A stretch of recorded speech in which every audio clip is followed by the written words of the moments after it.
hearts beat to the city streets. We began to feel the fire. We rise like tall buildings as the chemicals, they take us higher. The night's young and it's just begun as she puts a hand in mine.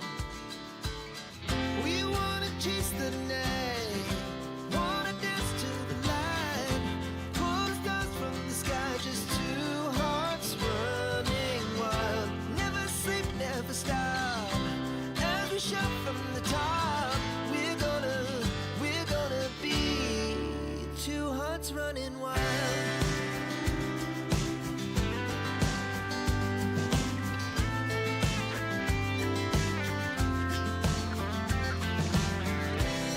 Now the morning is the afternoon. We lay awake in bed. The laughs so loud as the hours pass. We're gonna do it all again. We wanna chase the night, wanna dance to the light, pull the stars from the sky, just two hearts running wild. Never sleep, never stop, as we shout from the top. We're gonna be, we're gonna be two hearts running wild.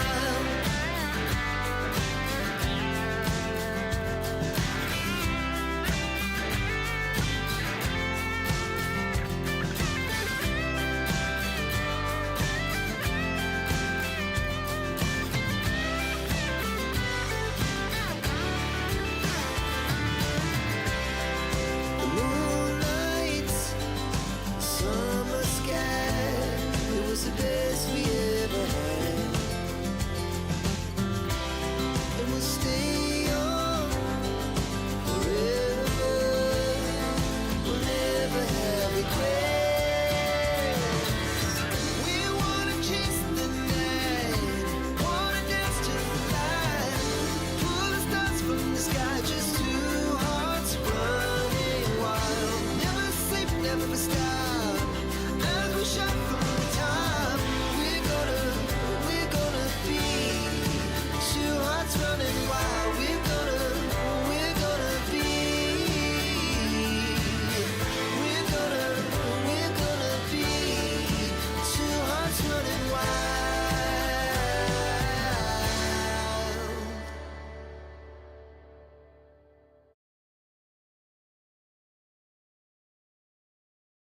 Audio challenge. Or maybe I don't. Odd. Sounds like we are on, right? Please tell me you have audio. I would be super happy. Good afternoon. Good afternoon, everyone. Good afternoon, Hella. Good morning, Rev, and good morning, Jessica. Please, please, please let me know you guys have audio, because I'd be really sad if you guys don't. It looks like we have audio. It just, the preview said I didn't, and it's weird, I guess.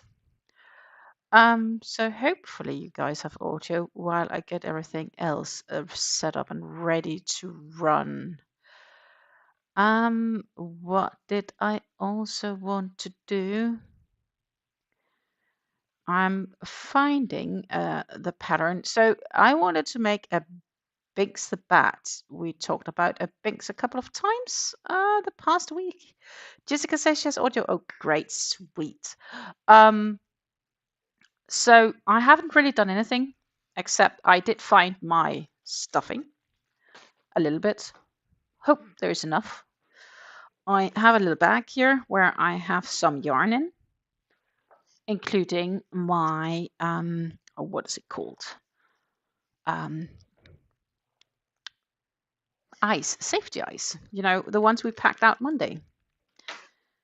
And I got yarn, and I'm just gonna see which of these two yarns are the biggest of mess, because I have two blacks, and as you can see, both of them are a bit of a mess. in each their own right. And I'm not really sure which is most messy. Probably this one because it has longer. So that's going to be, well, black.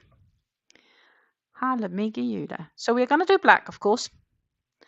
And then we're going to combine the black with the purple. And we can do either this a dark aubergine purple for the wings, or we can do this somewhat a brighter purple. And looking at them right now, I'm thinking I'd like to keep this one and jump into this darker one for the wings. That's my thought. But I don't even know if we reach to do wings. So to recall the one I want to make, let's see if I can find it all again. I will pop over for you guys to preview this one. It is this bat that I'm gonna make, except this is all black. But it could also be made with purple. And that's kind of what I want to do. Make the body black, but make the wings dual color, like this. That is where we're heading. This one is using the bit brighter color. I feel I could potentially option to make two. I mean, I probably have more than enough yarn to make both of them. So that's kind of my idea. And further than that, we're just gonna hang out and chit chat, and yeah. You know, I did actually go back to the river Monday evening, and it's pretty low. I'm not sure if I've seen it this low before. It's yeah, well, that's the one from last week. And then I wanted to pop over. I want to go check here. Let's see. Obviously not this one. But we are going to have a little bit of a look at how other aspects are looking. See if I do this and turn this one on. Oh, that's way too zoomed in. Oh. This becomes a mess, doesn't it? Yeah, well, I'll remove those. I think.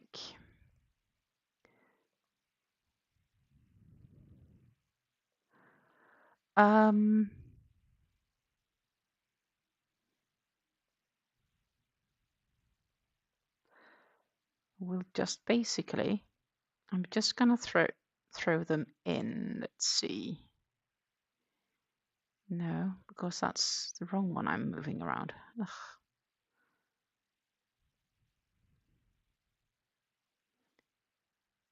Like that is probably. So this is how it looked Monday. This really shows you it's a river. But the scary part is obviously that when it's high water, even those things you can see that kind of pops out on the side here, they are not, like, they're covered in water. And normally, even if the water is higher, like it's definitely walkable area. Right now it doesn't feel like it is, so it's kind of crazy, right? Let's see. I want to have one more. And the one more photo I have, let's see. Okay. See if we can do this. This is a ferry crossing, actually. And I think there might be journalists or whatever is down in the car, because right now the ferry crossing doesn't cross because the water is too low.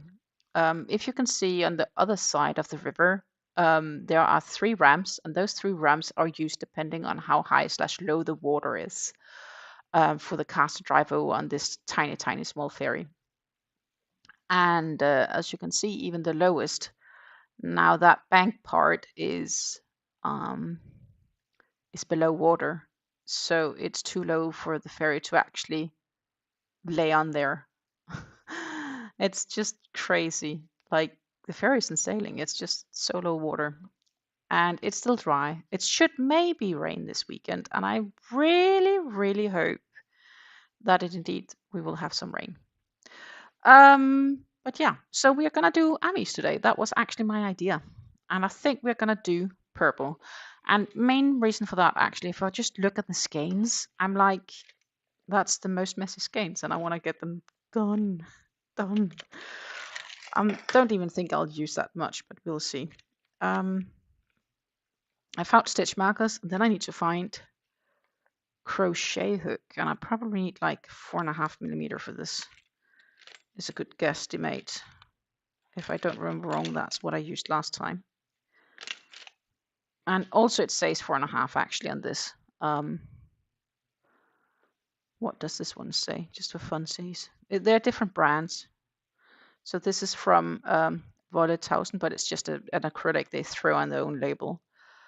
And this is Himalayas Dolphin Baby. Absolutely gorgeous yarn. They also suggest 4.5.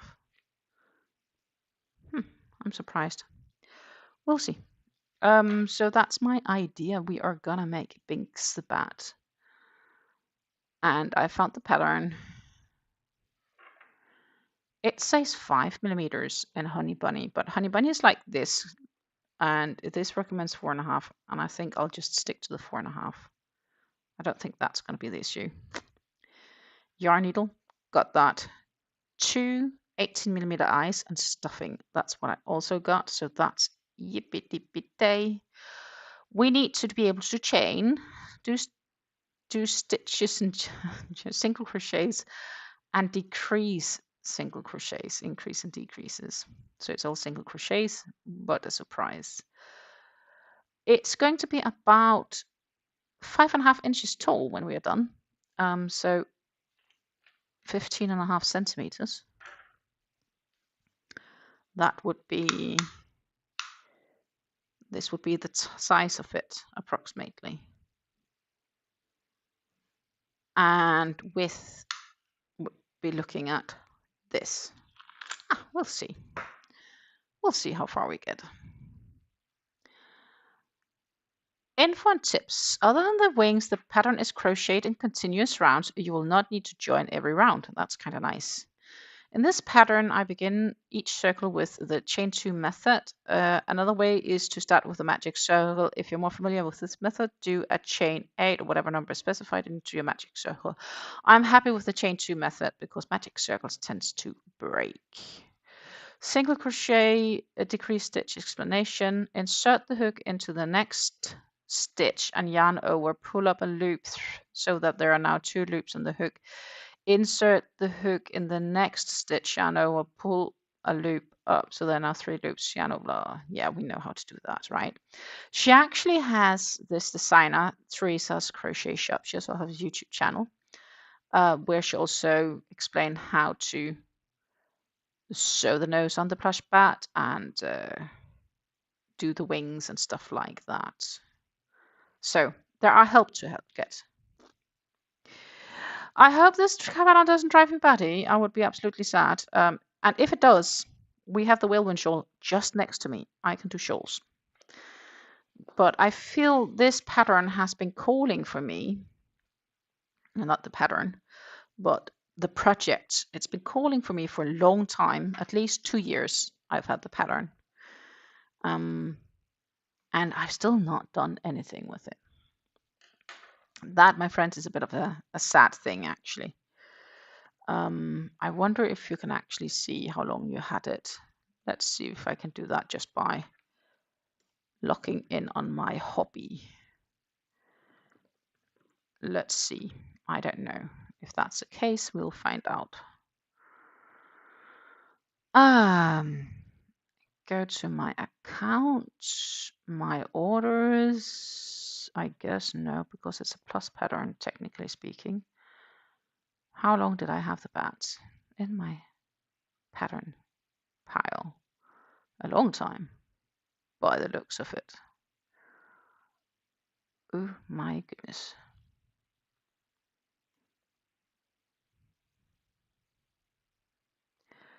I keep loading more. Okay, I got the pattern added to my stash on the 30th of September 2023. It's almost 3 years, my friends. It's time. It's time, I would say. Right? It's definitely time. Good. Work in the color black. Got that one. Then we need to start change. So what I need to do first actually is I need to get you guys on the double view, don't I? Yeah, I do. Pop you guys down. Down, down, down, down, down. A little bit up. Black chenille yarn. I'm sorry it's gonna be in black, but you guys know how that works, right? So we start by making a slip knot. Insert the hook and we'll chain 2. Good. Then we need to work into the chain. And then before I start doing that is now where I need to find my stitch markers, my little box of stitch markers here, because I feel that I will most definitely be needing them.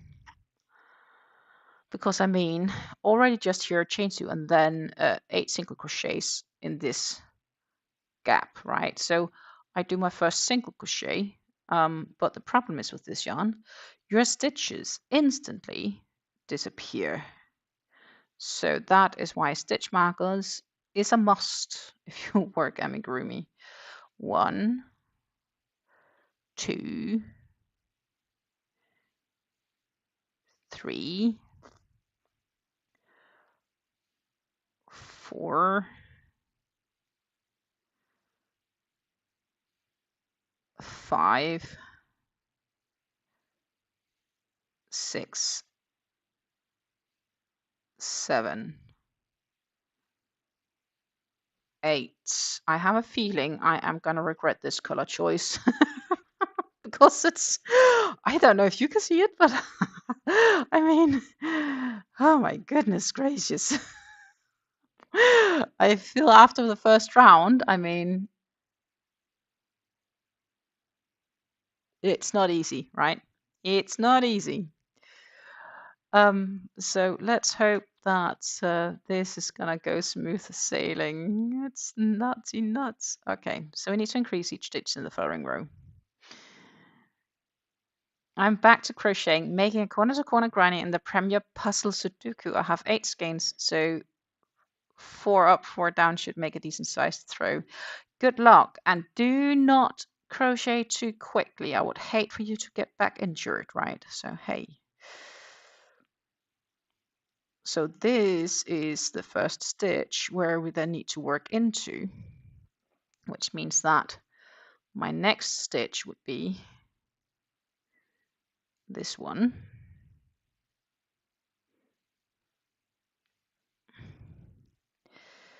This, my friends, I can't see how people will be able to physically do without stitch markers. So we did 1 increase. So that's 2. Need to do 2 in the next. I mean, already here, I feel it's like fiddly, fiddly, fuddly. Why did I decide to do this in black? 1. So we're at 6. I need to get to 16, so we have another 10. I mean, for the love of God. 1, 8.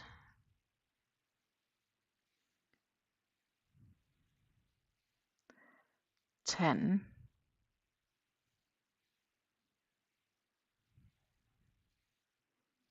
12.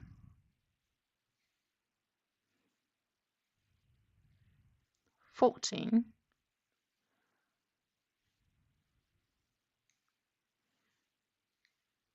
16. Well, so the good thing is it grows pretty quick, right? Like, you know, always look on the bright side of life. Monty Python is a good friend on that account. Thank you, Jessica, for the golden coin. Thank you so much for your support.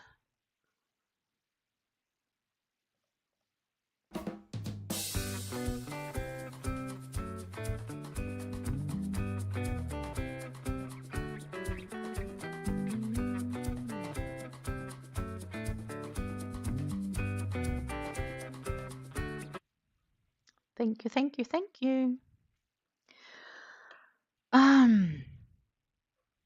Yeah, good. Then we need in the following row to do 1 single crochet and then increase. So increase every second. Yeah. So this would be first stitch in the next row.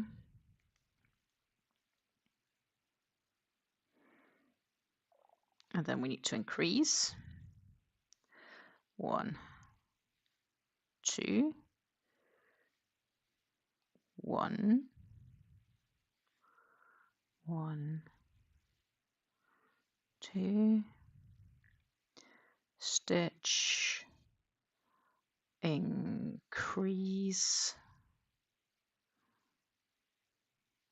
stitch,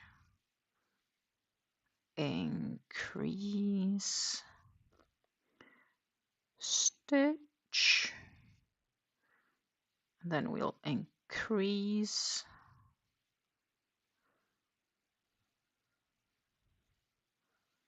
stitch there, increase in the next,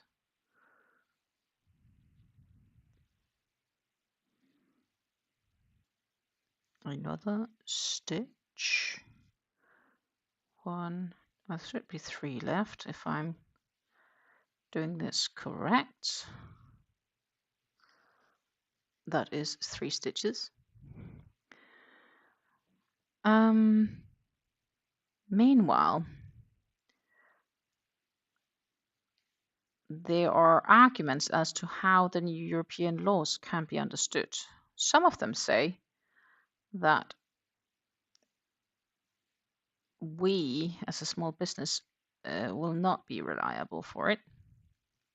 That's maybe worth something going to go together through later. I mean, it sounds like the companies making the packaging will be more liable than the companies using them, as long as it's not packaging branded with our brand. So like if I would make a MyWorldofCrochet tote or box or whatnot, then I would be liable for it. But there seem to be many discussing sides from both of these sides. So I don't know, to be honest.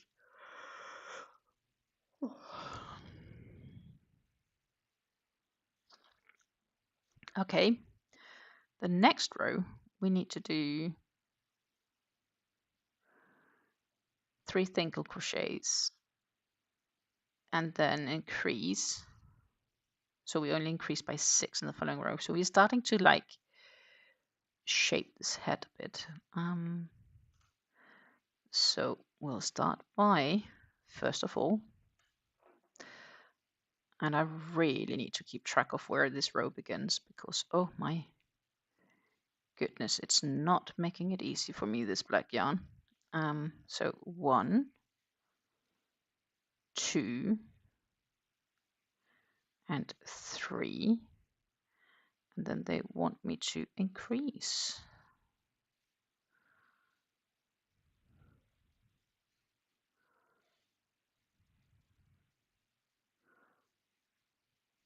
Okay, 1, 2,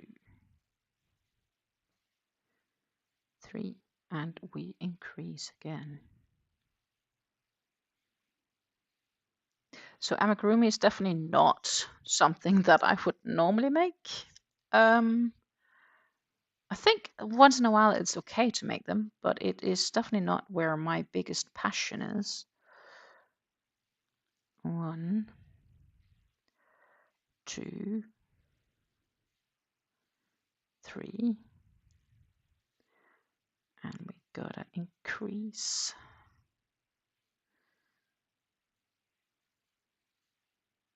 1,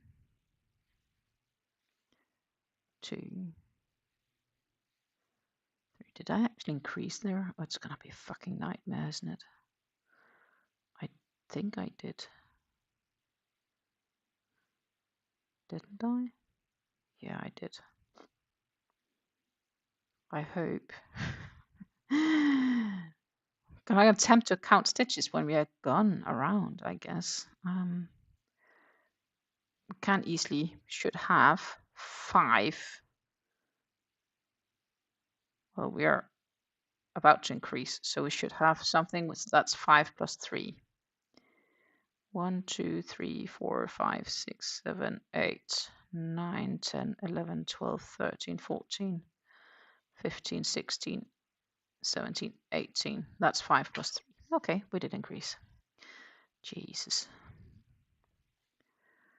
This is just a yarn that's super difficult to see that. That's the reality of things. So,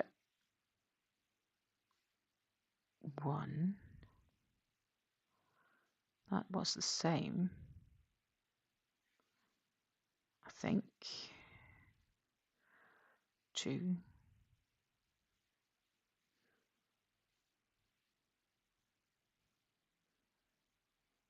And then here we need to do the increases. Oh my goodness.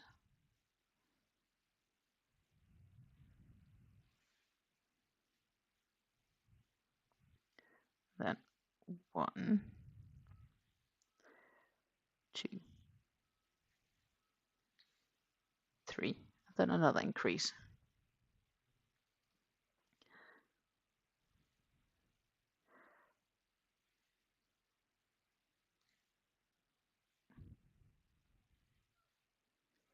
What we also have then today is that at some stage we'll then just need to add the mouth and decide what color of all of the fancy colored thingies we're going to put on. Let's see here. We are going to do the same again, but with 4.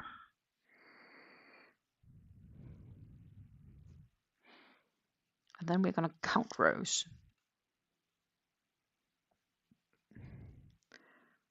So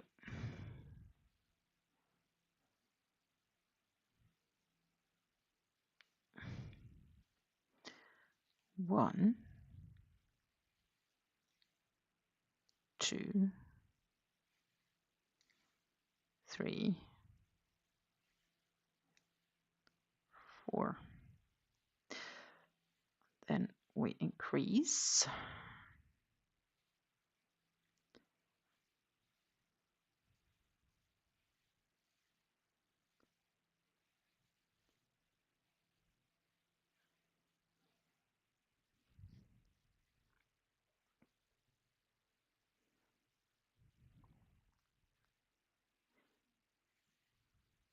But yeah, so it sounds like there are arguments as to whether you as a company,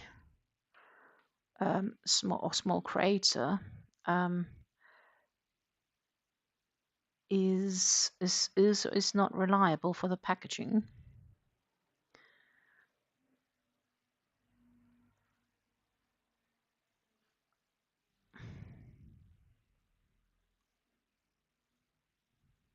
And I think it is quite relevant.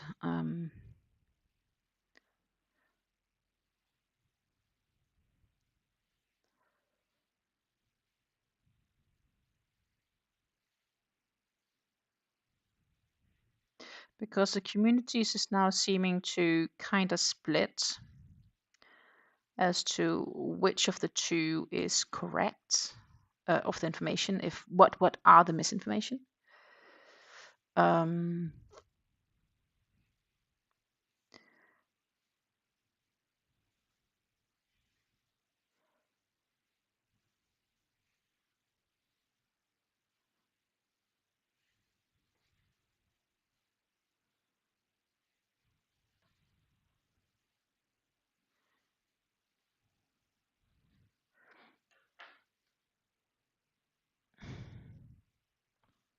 Let's see if I can actually find a PPWR FAQ.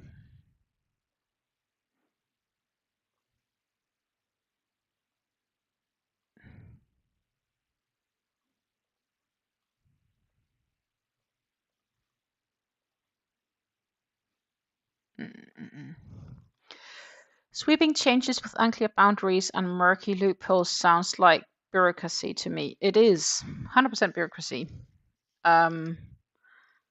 It is absolutely. So the biggest confusion seems to be around the law stating that we have to register every EU country to ship to, which cost us thousands of euros. This misunderstanding comes forth due to it not being clear if we are the manufacturer of the transport packaging we use, the registration is meant for the manufacturer of the packaging. And then the question here is, are we as a small business considered the manufacturer of the transport packaging we use?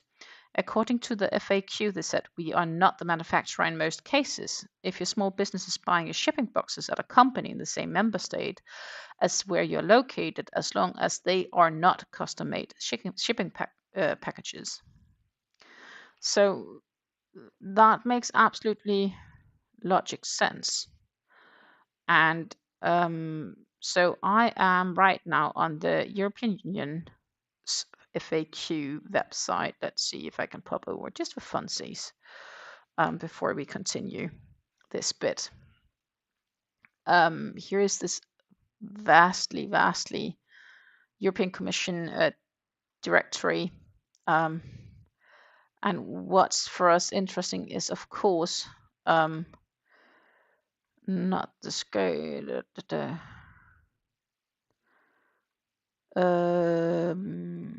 Who is the manufacturer of transport packaging? Okay. So the manufacturer of transport packaging must therefore be identified at the stage where the empty packaging has reached its final form. A packaging has reached its final form when it can be used as transport packaging without any further components or ancillary elements added to it. So in that respect, it is important to clearly distinguish a combination of packaging items used for transport, handling, or sale of products from a genuine assembly or transportation operation of the packaging, such as on-site moduling of materials or the creation of packaging item components in itself does not perform a packaging function.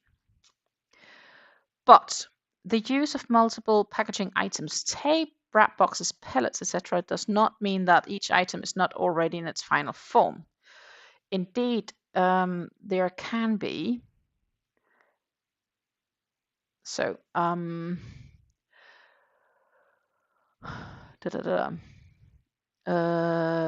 it says somewhere here. Below are two examples of who the manufacturer of the transport packaging is. Oh, that's too high for you guys to read, actually. A cardboard box has reached its final form when it is in a flat, even if it's flat and requires folding. If the box has a name or trademark on it, the company carrying the name or owning the trademark will be the manufacturer. For unbranded, standardized cardboard boxes, the company that physically manufactures the boxes will be the manufacturer. If a company adds sticker to the box for the shipment purposes, it is not considered to be branding, and this company may not be considered the manufacturer. So basically, if I ship all my makes in a cardboard box,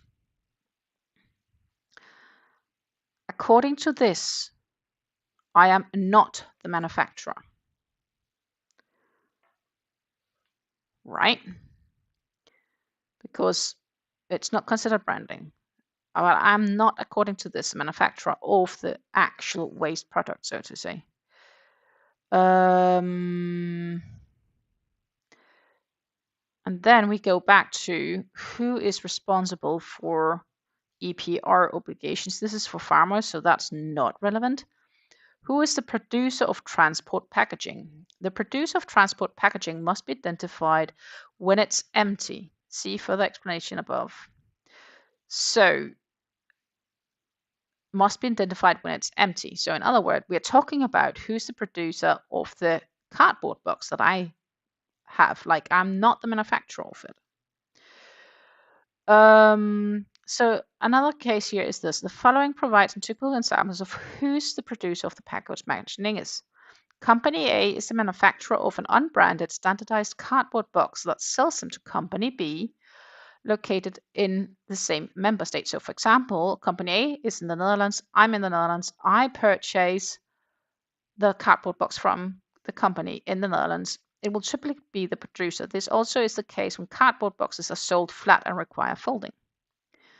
If the company A sells the cardboard boxes to C in another member state, company C fills the boxes to transport packaged product, then the company C would be typically considered the producer. So let's say if I buy my cardboard boxes in Germany, it's a different story. Or somewhere else in Europe, Italy, for that matter. If A fills the cardboard boxes and sells them to an end user in another member state, then company A would typically be the producer of in that other member state. But I'm not it's not the same company doing that. If company A manufactures cardboard boxes under the name or trademark of company B, then company B will typically become the manufacturer and the producer of the boxes in that member state. However, if company B is a micro enterprise, then company A is manufacturer and the producer in the member state. So, according to this, basically what I can figure out is that I am neither the producer or the manufacturer. In other words, I am not reliable to the EPR rules, which is the ones that is causing the issues in the European Union. Ta-ta.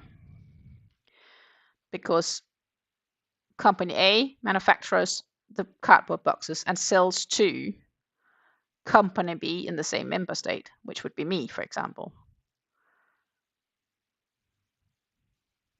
Because I would be a company. Then company A is the producer. And earlier we concluded also that company A was the manufacturer. What's your thoughts on this? Do you guys have like any input as to like, do I understand this correctly?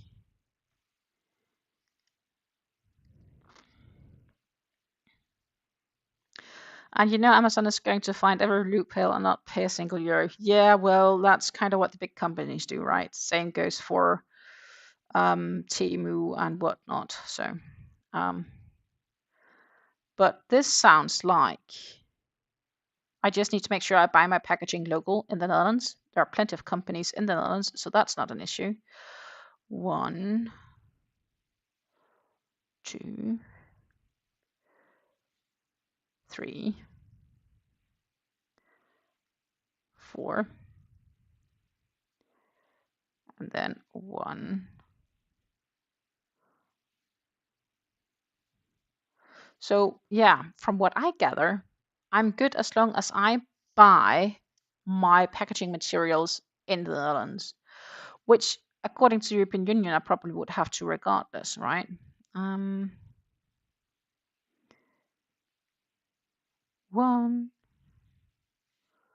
2, 3,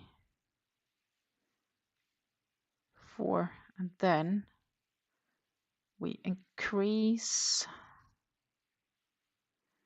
So that is what I get from this document with the updated informational facts, that the world is not coming to an end and that I can probably reopen shipping to the European Union countries.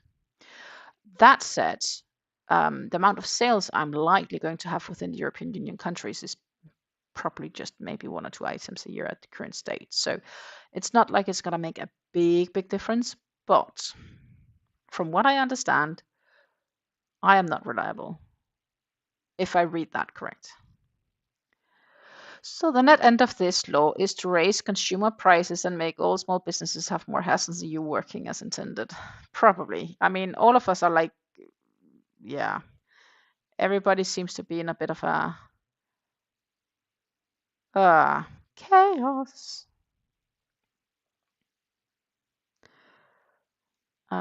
But from what I understand from all of this, it does genuinely look like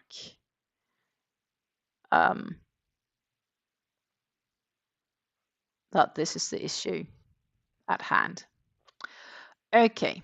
What did I need to do? I needed to reset this because, well, not completely, because we need to make round 6 until with 11. The no increase is just cracking it on.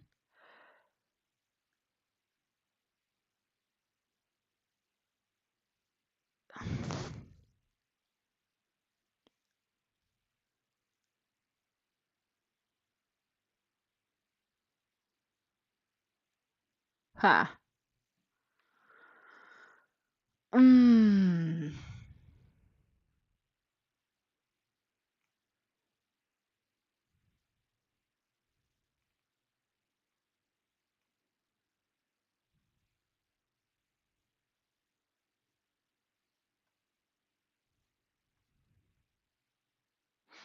I'm gonna see if I can get them to snap on and so on, just like expected, but we'll see.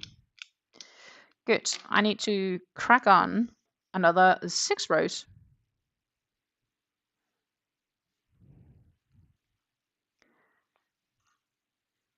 But no increase. So that's easy. It's just, remembering to keep track of the stitch marker.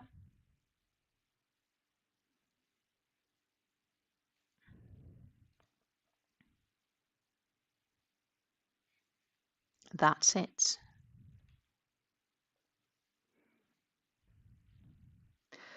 But yeah, there is a lot of hassle right now in doing a business, I guess. That really can make people wonder if it's really worth the hassle. And when it comes to YouTube, they are also changing their policies.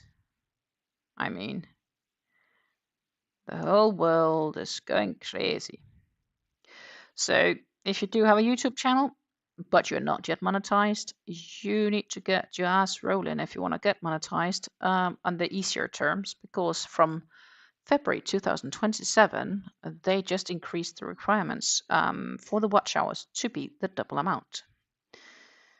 Now, I am luckily monetized. I have no issues with that. So I am grandfathered in.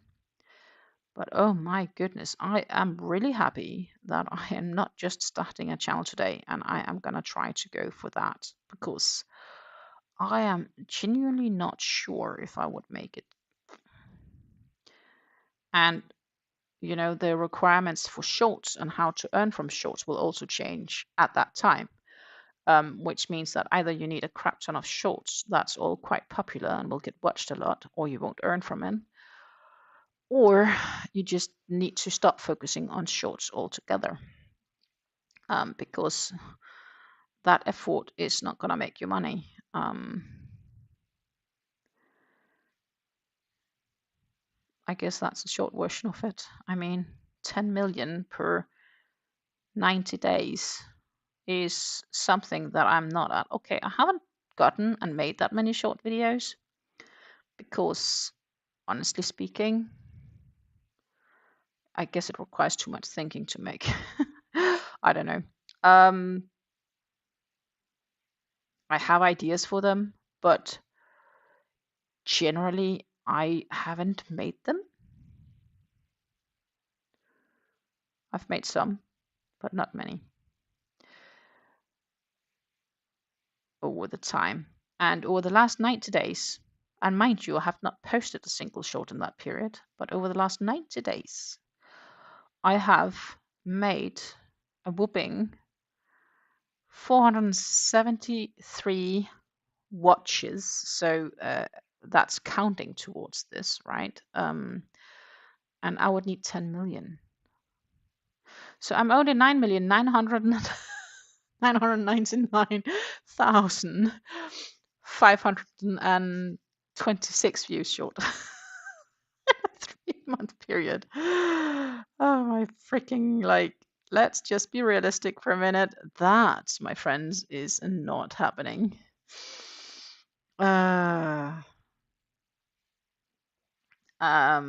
It is, yeah, so it's not an avenue where I should be expecting to make lots of money from in the future. And Well, then it's good that most of my content is long form, right? Good. That was 1 row. 5 to go.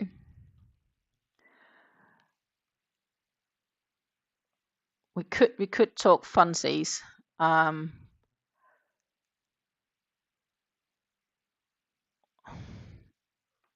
YouTube is thinking. I gave it a bit of a task. Maybe a bit of a too big task. Let's go for the shorts. So ever since I got monetized on YouTube, I've made a whooping €2.39 on the short videos I've made. So the conclusion is it's probably not the biggest revenue that I will be missing. My goodness. That's crazy. Actually. For the amount of efforts, I mean.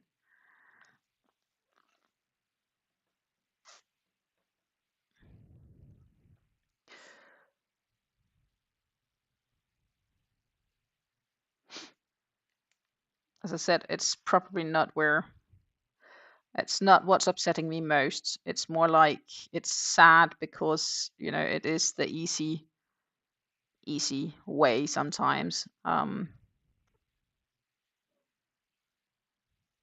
for some quick content.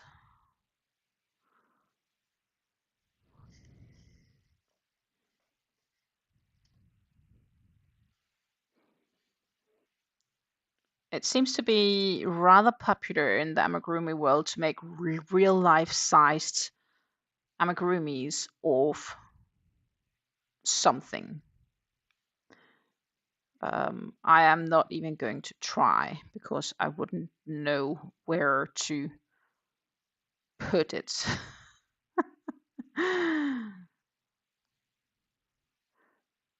Like, just no. Even the thought of it. It's a bit too much. But yeah, here we are cracking on with the head, and it is all black. And I am ever slightly so wondering. It does say like keep cracking on and keep so many stitches left before you add the eyes. I may need to watch a few times. It could also be that we just make these items like I'm not sure if we'll finish this one today on this stream, but I mean, we'll get as far as we can on the pieces, and then maybe I'll just show them together off camera. I might be better off for that.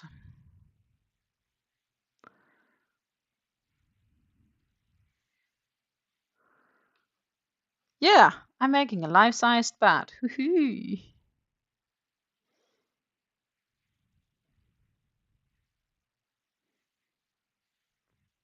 Was actually a nice way of putting it.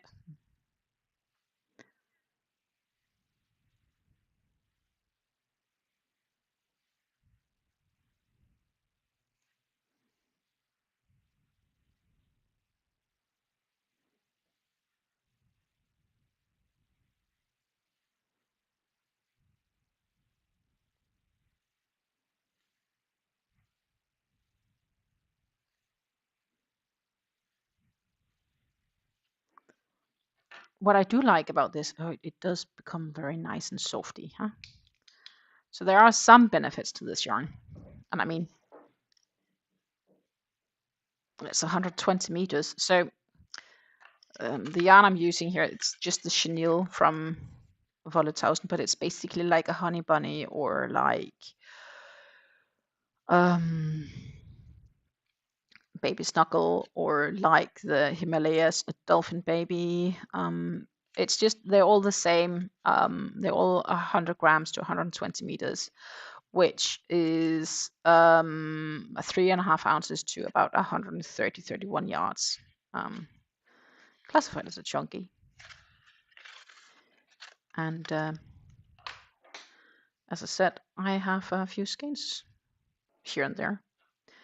In this case, I do have 2 blacks. I'm not sure if I need the whole skein of black for this, but I opened one of them at some stage because I made a witch hat for a ghost. I made a ghost 2 years ago, all white, with a nice little pointy witch hat. That was a quite fun little make.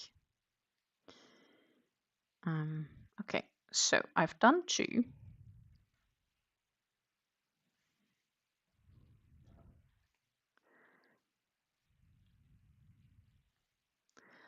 Which is 6 and 7. So now I'm starting on 8, and we need 9, 10, and 11. So another 4 rows of just no counting, just crocheting single crochets. Of course, it's single crochet, so it does take longer.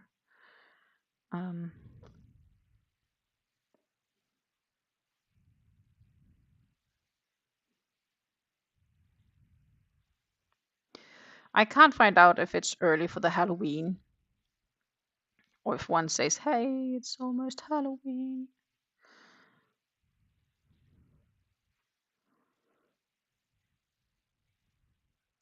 I also have some scraps left from when I've made scrunchies. So that's a thinner yarn. We'll have to use a thinner hook. But they are too small to make scrunchies, those scraps. So I've been thinking that I could try and attempt to make like some of those like mini octopuses from it. I think there's enough yarn to do that, like one from each or something like that, because there's just about not enough yarn to make 5 scrunchies in the skein. So I do have some leftover scraps.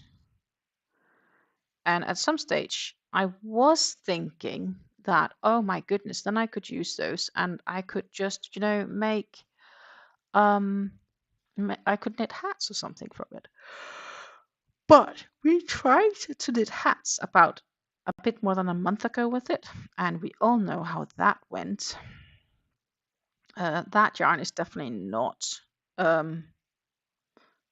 hat friendly for knitting. So I think I'll just make amis with it if I'm not gonna do scrunchies.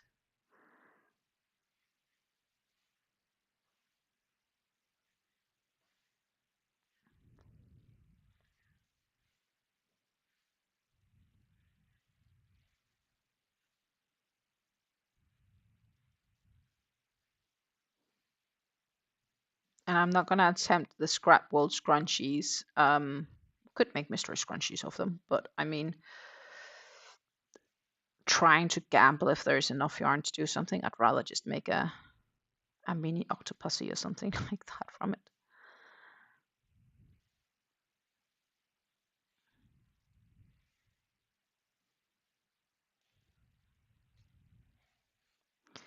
That was one more. Done.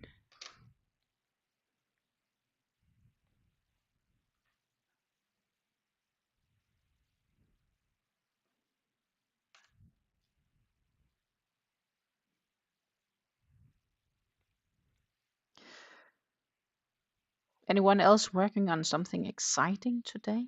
Oh, and I totally forgot to say to you guys, we had great news, good news, regarding my mom and her scan.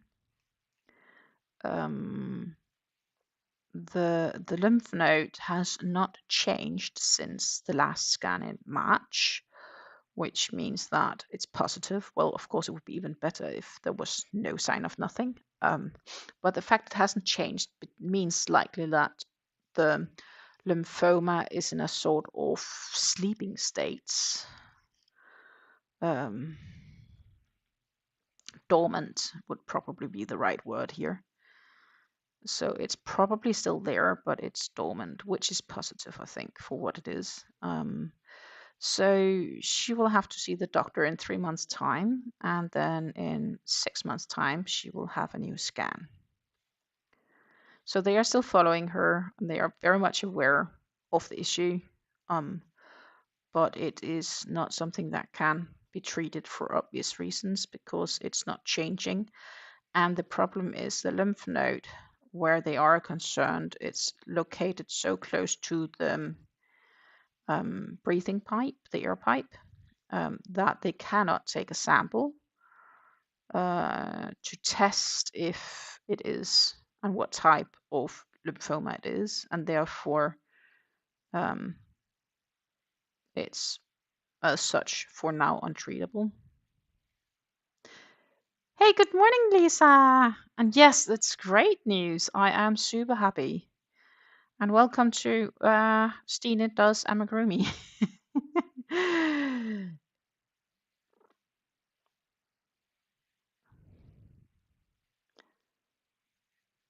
Stine doesn't know if she enjoys it or not. The challenge is, of course, Stine chose a black yarn, which is, like, I mean, you can see stitches, but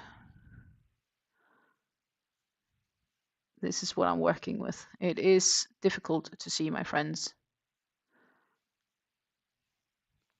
Like, it is possible, but oh my goodness, it does require quite some concentration.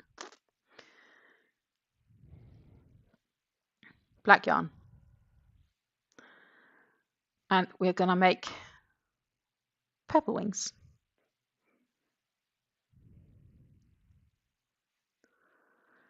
I may have regretted my choice of yarn, of my choice of color, but too late.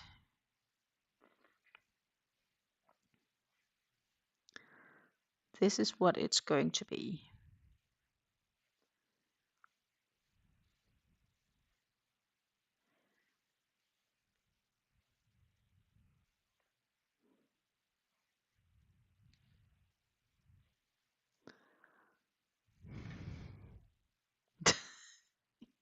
Stina tries life-sized Ami challenge level expert. Yeah. That's a good point. Yeah. Life-sized Amigurumi challenge for the bat. I think it's bigger than the bats we have flying. So we are, depending on the time of the day, of course, in the evening, we will be able to see bats fly in our garden sometimes. And yeah, they are definitely smaller than what I'm making here. So it's jumbo bat by any means. Oh, we finished a row. Woo. 2 more rows to go.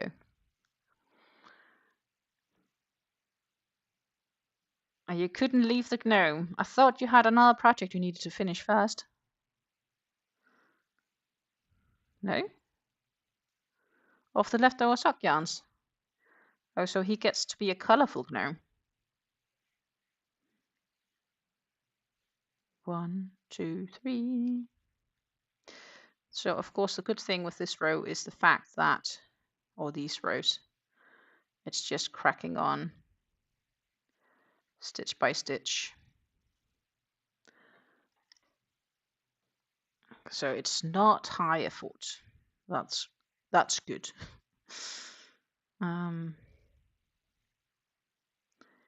Does make me wonder if I have enough filling though, but I should be fine.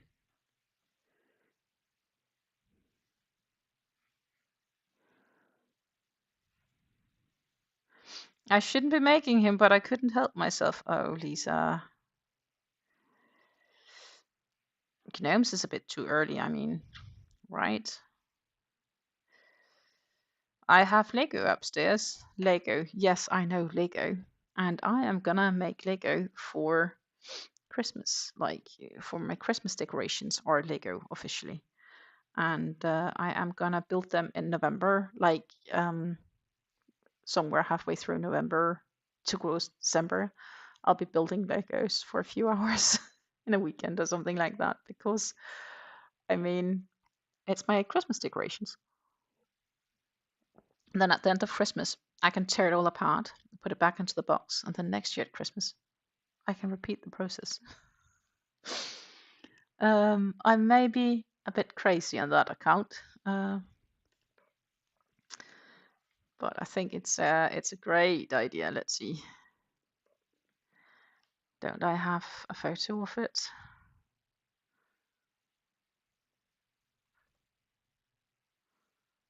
Of what I got myself.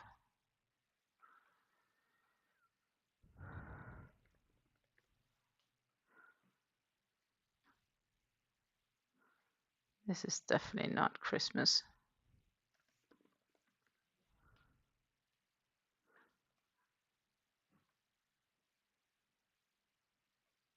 Oh my goodness.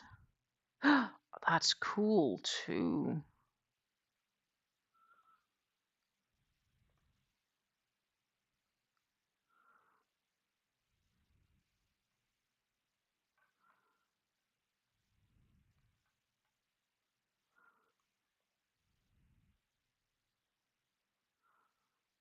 Why can't I find it? Did they like...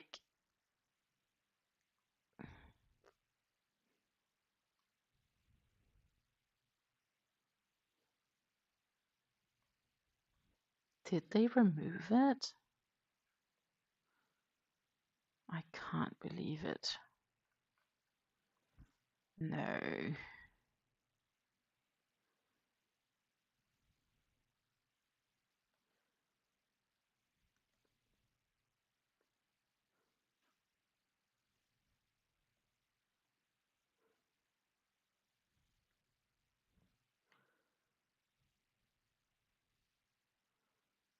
I can't find it. But it's like reindeers with Santa and his sleigh, but I have no idea where it is, where I can find it right now.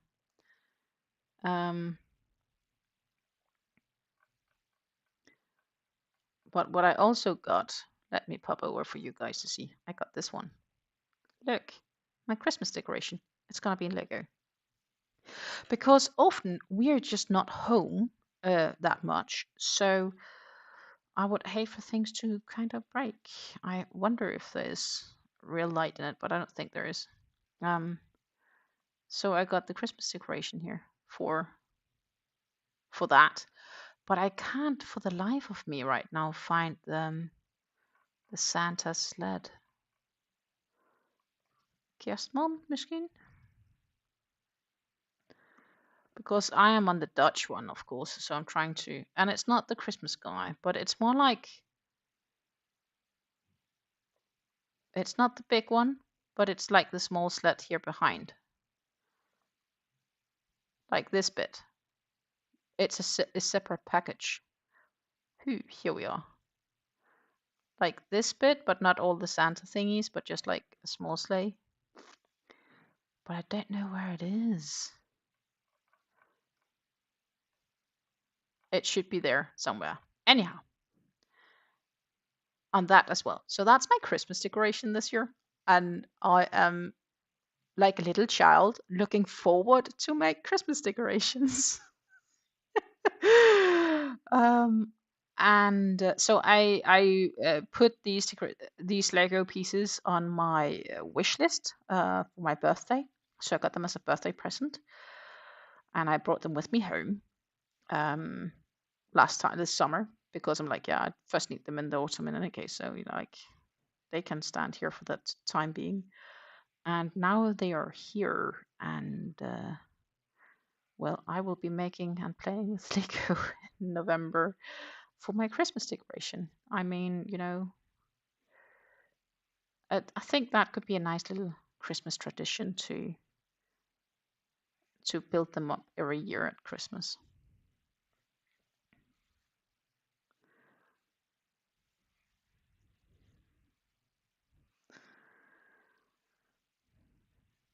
You need a break from the squares? Mm-hmm.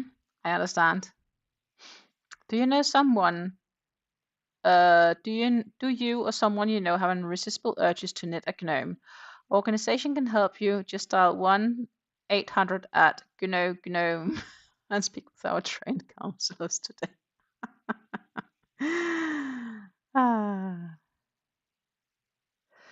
Stria collects Lego botanical sets. Yes, I have 2 of those as well. And when we were just on Lego, So of course I need to be a fan of Lego because it is Danish design. It's not Lego is not just Lego. It stands for Light God, which basically means play well, play fun. And what? This is cool. Look, they have ET.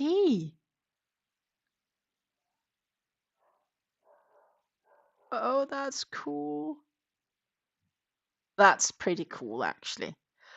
But what I wanted to check were their, so they have this botanical, but they have this autumn branch, and I have one for autumn, which is like a botanical for sure.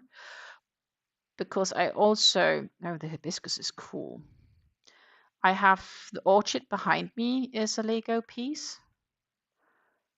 But I saw they had, oh, and by the way, this is Christmas star. I'm not really sure what's called in English. But I saw that they had a branch for Halloween. They are really gorgeous, some of these. Look, they have tulips. I should actually get them because obviously I'm Dutch. And I like the water lilies. This one I have, the orchid here, that's the one that's behind me. On the camera behind me, I should say.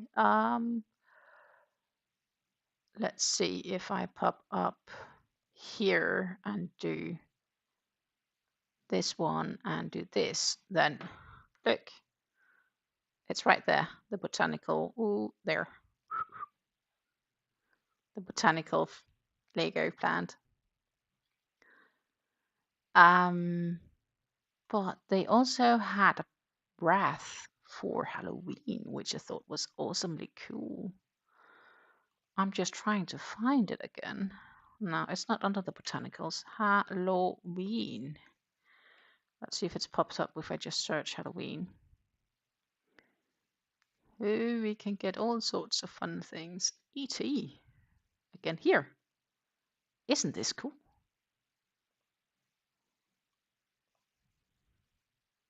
For Halloween? I mean, I think that's pretty cool, to be honest.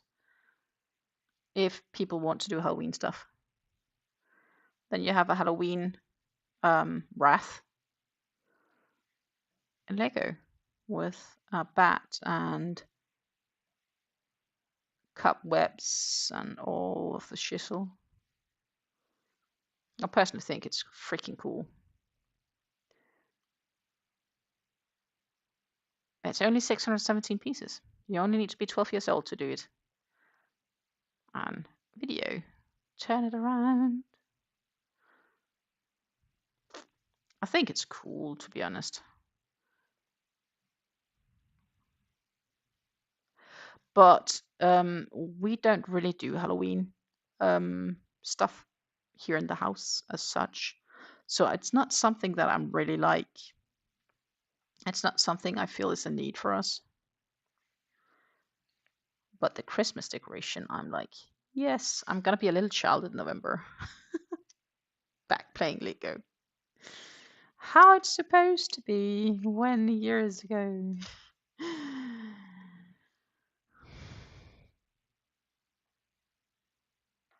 Oh, that stomach looks inappropriate at the first glance. Probably. I have the sakura tree and the succulents, lucky bamboo, and the smaller orchids. So I guess we are all a little bit into Lego to some extent.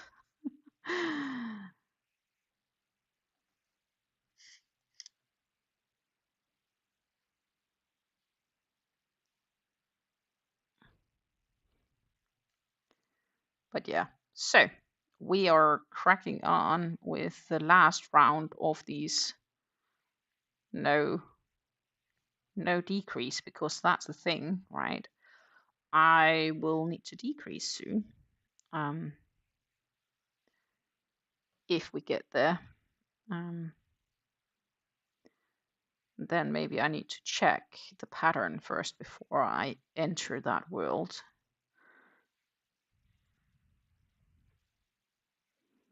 But the head is bigger than the rest of the bat.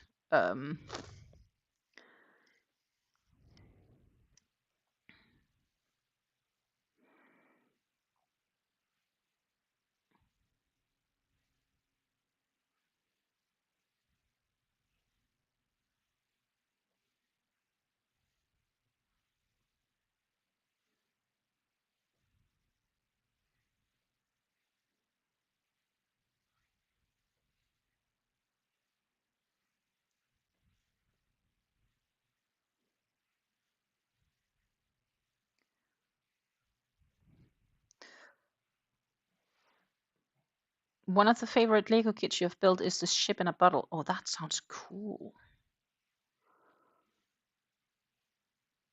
That actually sounds pretty cool.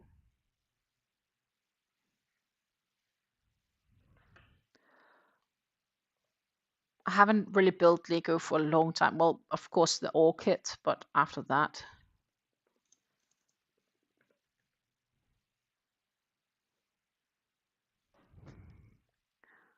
Oh, wow, they can build a huge container boat.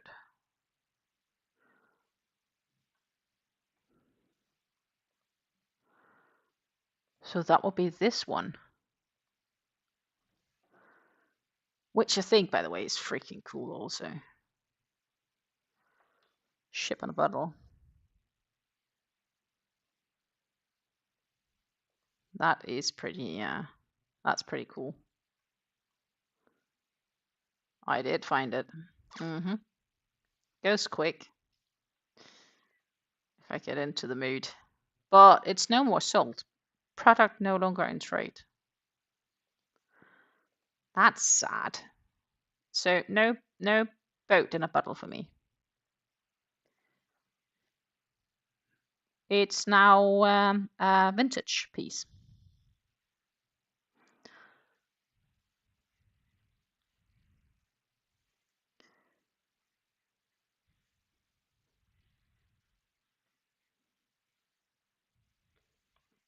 Try imagine your life is to design Lego builds. You know, there are people in Denmark literally hired by Lego to make these builds. They get paid for it. They just build Lego every day. But obviously, you would need to have rather some imagination. But that's their daily life, building and designing Lego sets. They also at some stage had the opportunity for you to actually submit a set, a kit, like, and say, hey, this is my design, make it into a set. I don't know if they still do that.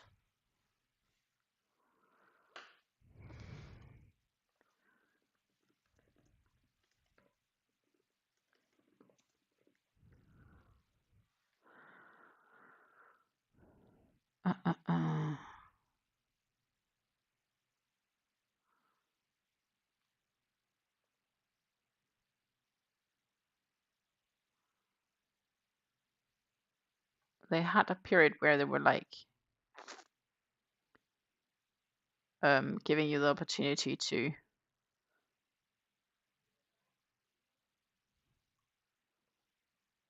ideaslego.com.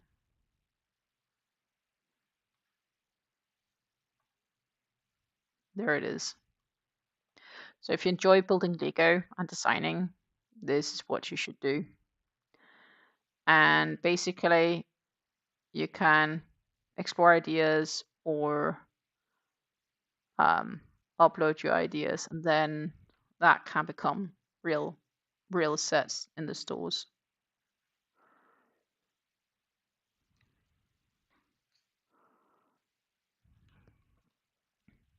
I mean, some of those are really, really cool.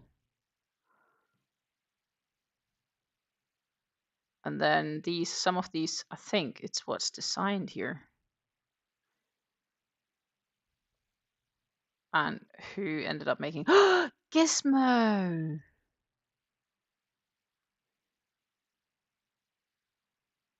I had a really odd relation with the Gremlins movies because when I was younger, I found the Gremlins themselves rather scary, but the Gizmo dude was so cute. Now I just think it's cool. But I mean, as a teenager, I wasn't really cool on the Gremlins, but I was definitely cool on Gizmo.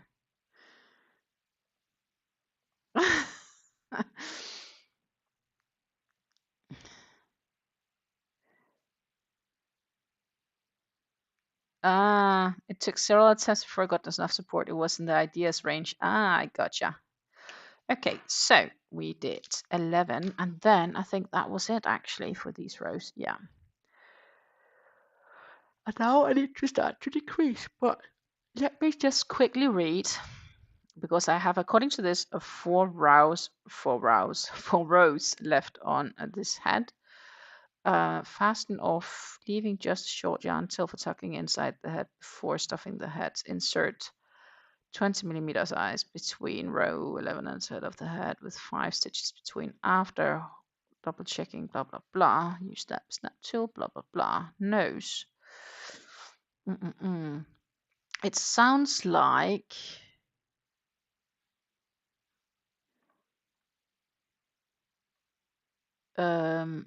the head is not gonna be closed, but it's just gonna be ended with an open ending, and then gonna be sewn onto the body. Okay, so that should be okay enough. So I'll just follow the instructions, which means that we will be decreasing and decreasing. I believe here is the invisible decreases by taking only the 2 front loops of those stitches. We are decreasing because else it might leave open gaps. So we will do hope 4 single crochets and then a decrease. So that is 1, 2, 3, 4, and then we'll decrease, which means that we thus will have to go up in one and go up in the next. That would be the decrease. Tally hula.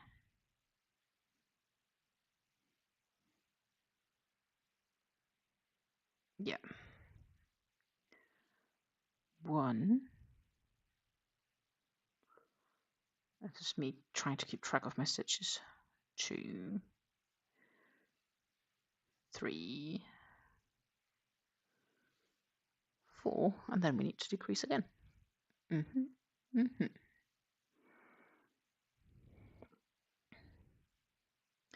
So with these increases and decreases, this is probably when I regret the most choosing these colors.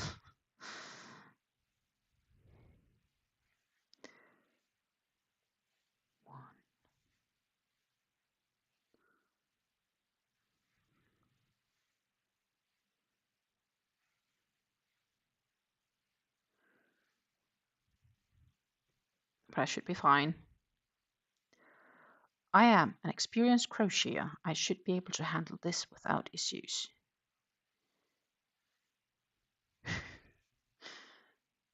One would think. 1, 2, 3, 4.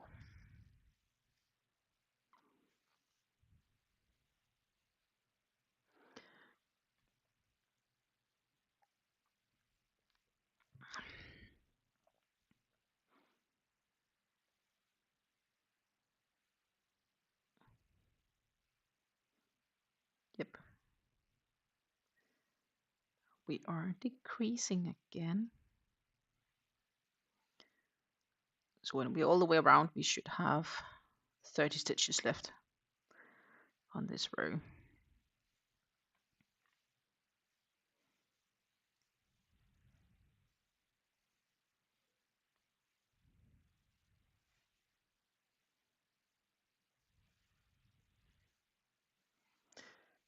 was one more decrease done.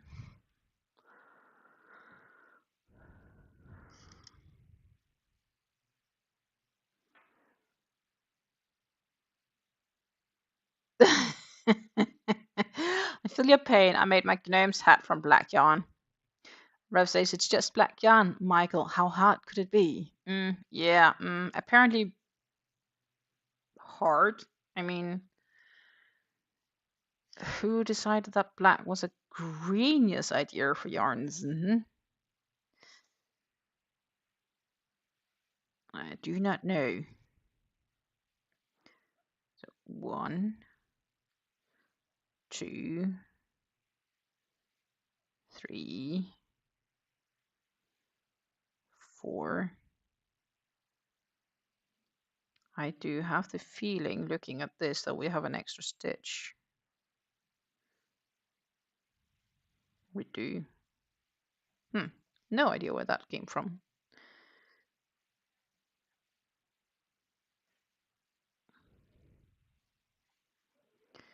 But I'm not gonna try to figure it out. I mean, I'm not gonna frog this. No freaking way. It's just no. No, no, no, no, no. Goodio.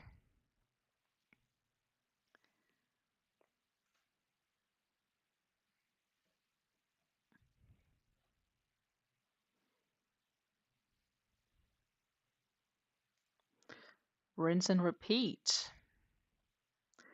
This time it's just 4. Or 3, sorry. 2, 3.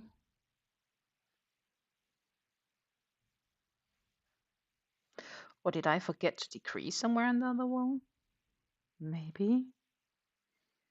I don't know anymore. That's decrease, so that's from there. Okay. 1,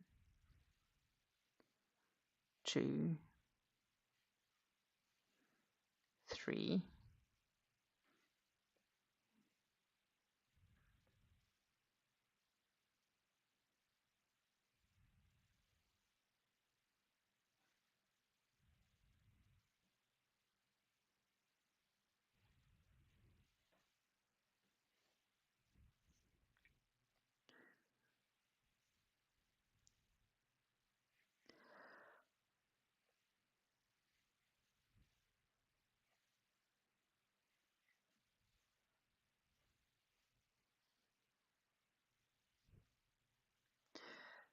So yeah, how hard can it be? But I don't know. Apparently it's very hard because I gained a stitch. And I'm not really sure where I gained it, but it's there.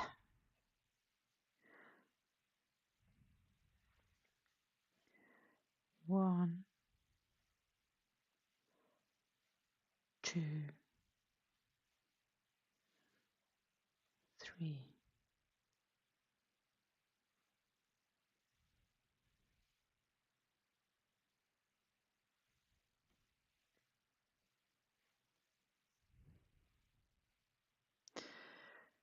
Who would have thought? Who would have thought?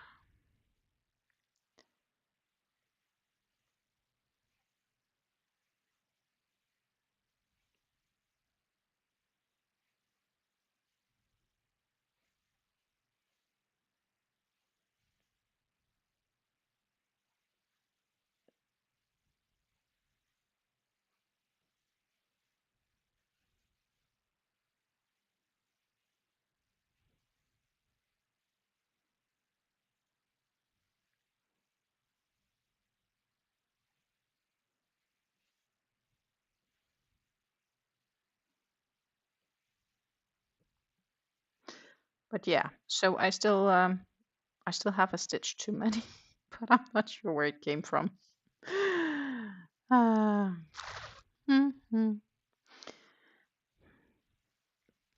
But Bat's hat is slowly coming to a completion. I'm supposed to have 12 stitches left when we are done. So, I mean, we have 2 decrease rows left. So we're now going to do 2 and decrease, 2 and decrease.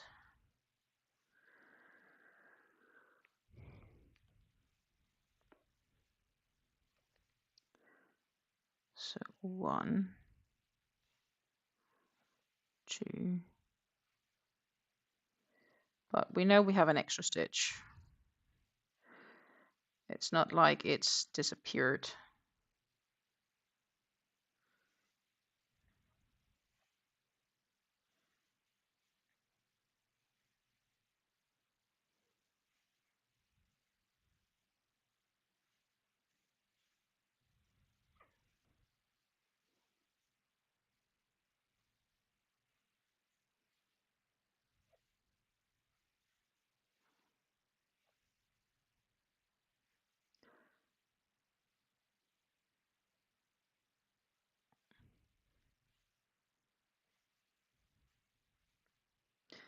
So what I may need to do to even out those alignment is to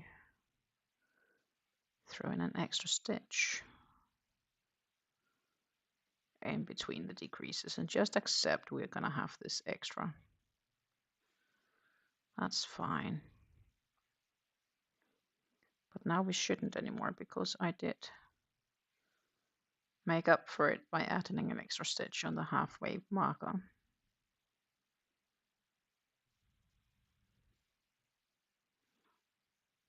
And oh my goodness, why can't I get you to split?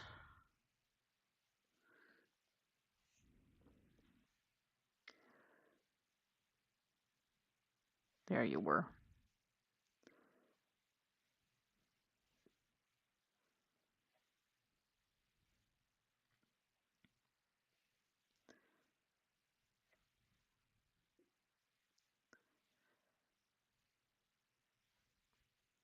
Yep, because it still matches all the way around.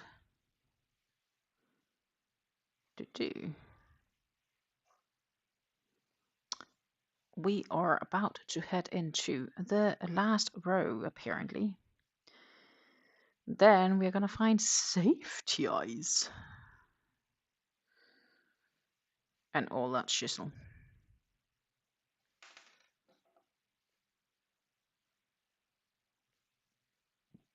Find the purple that is going to be the mouth. So now we have lots more decreases, it feels like, but technically it's no more than all the other row. It's just because there's only one stitch in between them.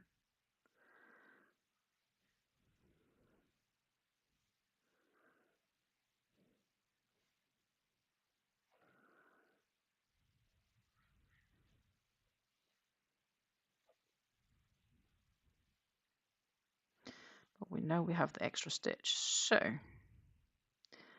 just accommodate it for that.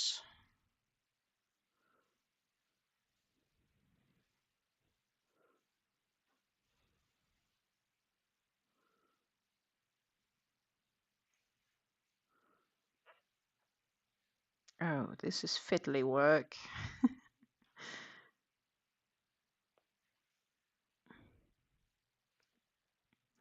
But by the looks, I will definitely have more than enough yarn, I think, to make 2 or maybe even 3 bats, if that's what I wanted to do.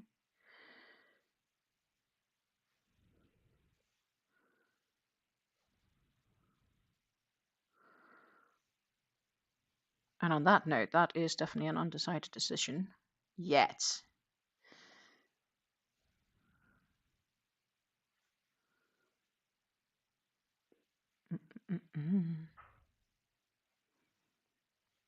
Here we are.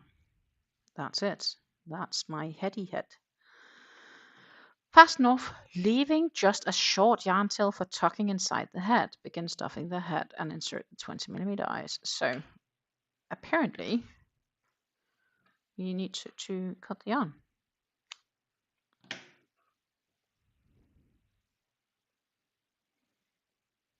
Oh yeah, that's a downside with the plush yarns. You get all these plush bits every freaking way after this.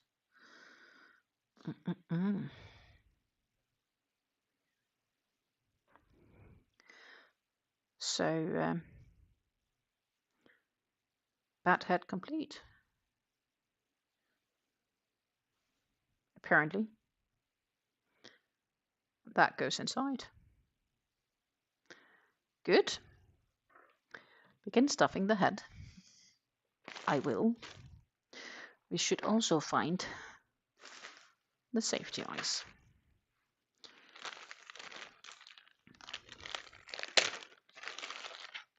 We need to have 2 backings.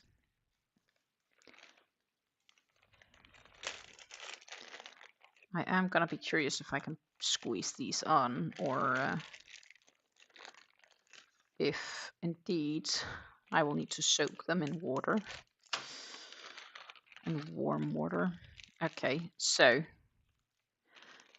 we have 2 options, but I think we are going to go with the darker purple because we do have a darker purple yarn for the rest. Oh, come on.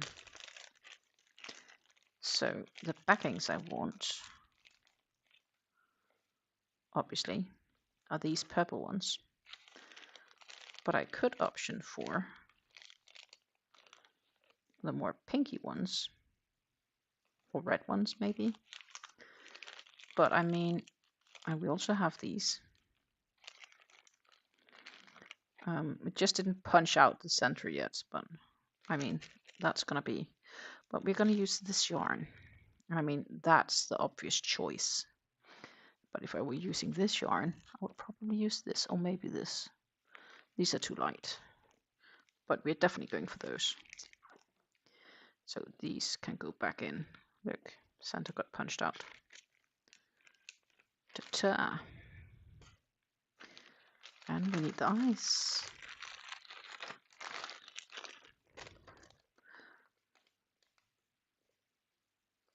I had the beard half done last night. Then I had a brainwave and remembered I have some white mohair, so I ripped it out.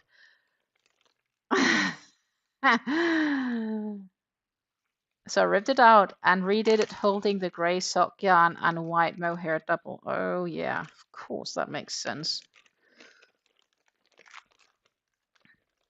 That makes perfect sense.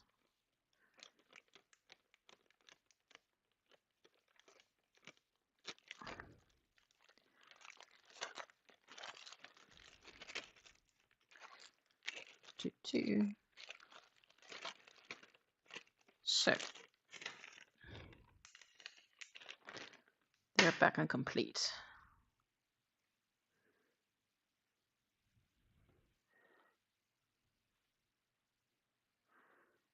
Oh, those 2 removed. We do not need those. It is rubbish. We remove the plastic, the protection layer.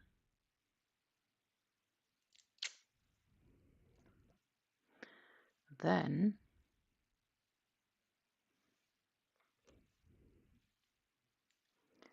we need to squeeze the backing down up under, and we got purple eyes.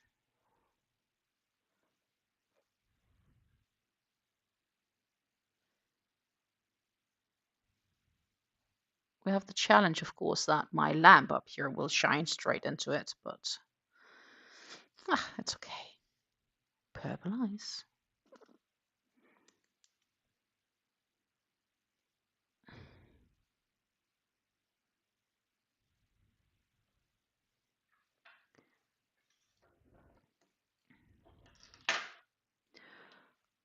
And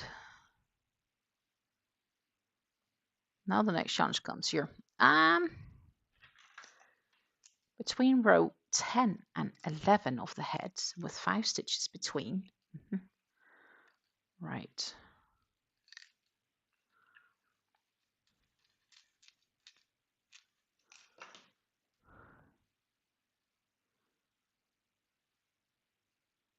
Help me mark.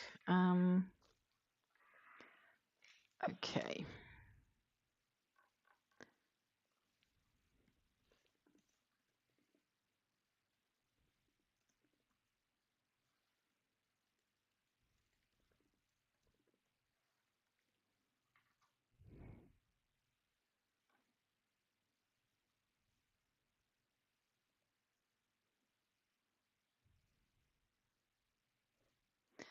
Yeah, good. Now I need to count rows. My goodness. 1, 2, 3, 4, 5, 6, 7, 8, 9, 10. So between row 10 and 11 would be right there, for example.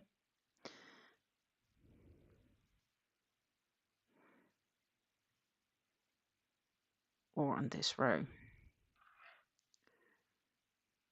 And we're talking about, I'm going to use these needles. They're going to be perfect markers. Of course, the ones I have are somewhere else. Of course, the real question is, so that is going to be this row. I could also set them over here if I wanted to, technically. I'm not really sure if it makes a freaking difference where on this goggly head they are placed. Not really, I think. It's just where I think they look nicer.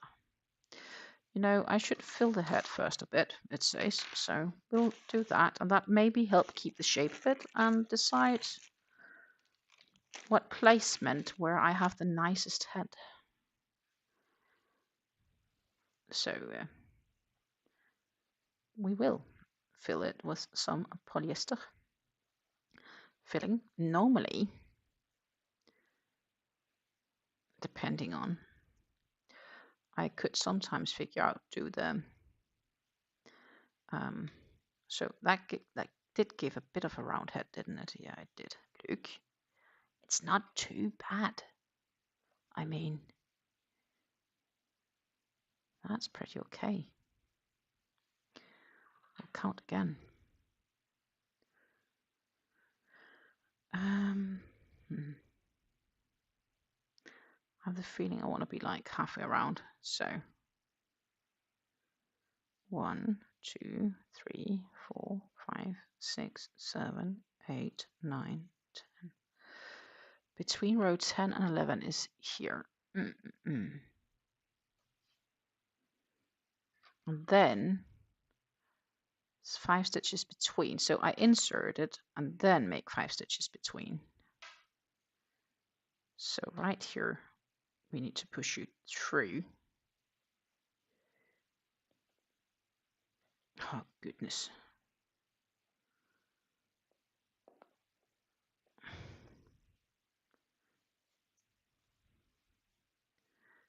That was 1.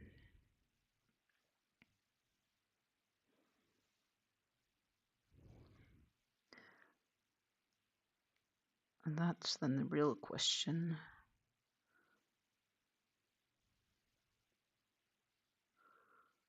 What row was that? 1, 2, 3, 4, 5, 6, 7, 8, 9, 10, 11. Okay. 1, 2, 3, 4, 5. So then it pretty much, that's the real question. It should go into this one. That would be the logic of it.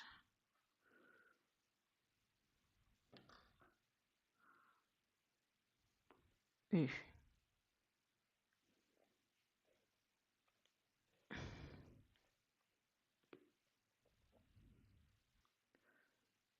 Ta-ta! Need to have backings on it.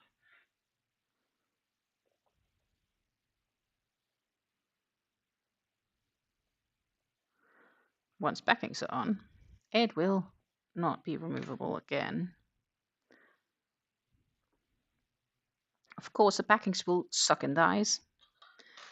But, are we considering this reasonable? I would say so. So down here, we are going to make the few line. I would say it probably should have one more stitch actually. Like I need to move one of them 1 stitch along. Because if I look at this, right, this is the pattern, this is the photo. then I think they're just too narrow. So I will attempt pull out one. Good that I didn't put in the backing yet. And move it just one stitch over.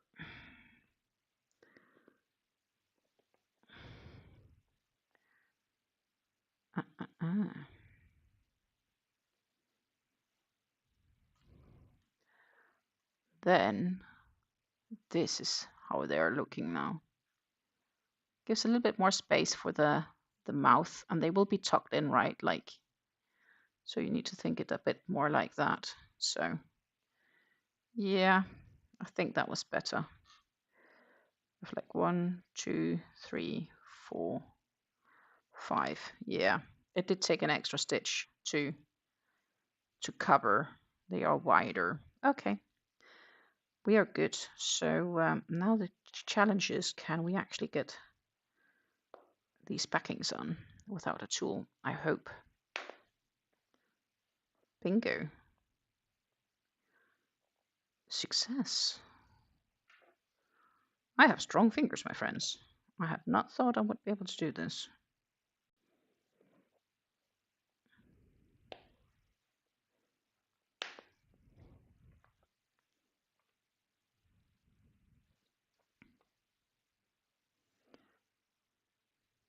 Now it does feel a bit like they are slightly unaligned, but not completely. We got eyes, my friends. We got eyes. Oh, the problem is I can't really change now, can I? We are done. Just need to put it a bit in. Kind of look like Toothless from How to Train a Dragon. I agree, actually. It does a bit. I just don't remember. I thought didn't he have green eyes, Toothless? Or did he also have yellow eyes? I thought he had green eyes.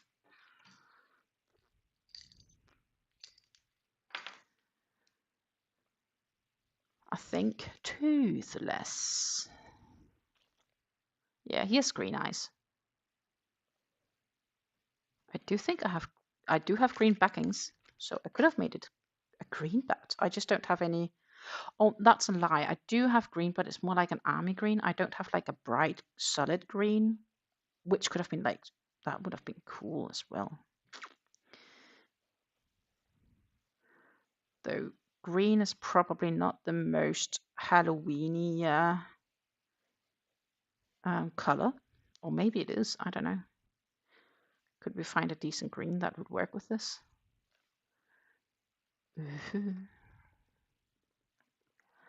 You probably could.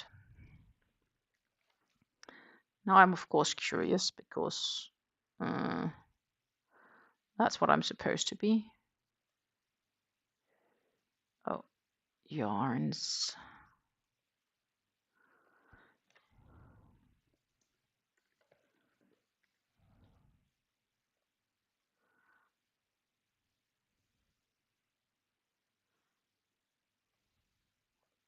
I'm actually having it on sale right now.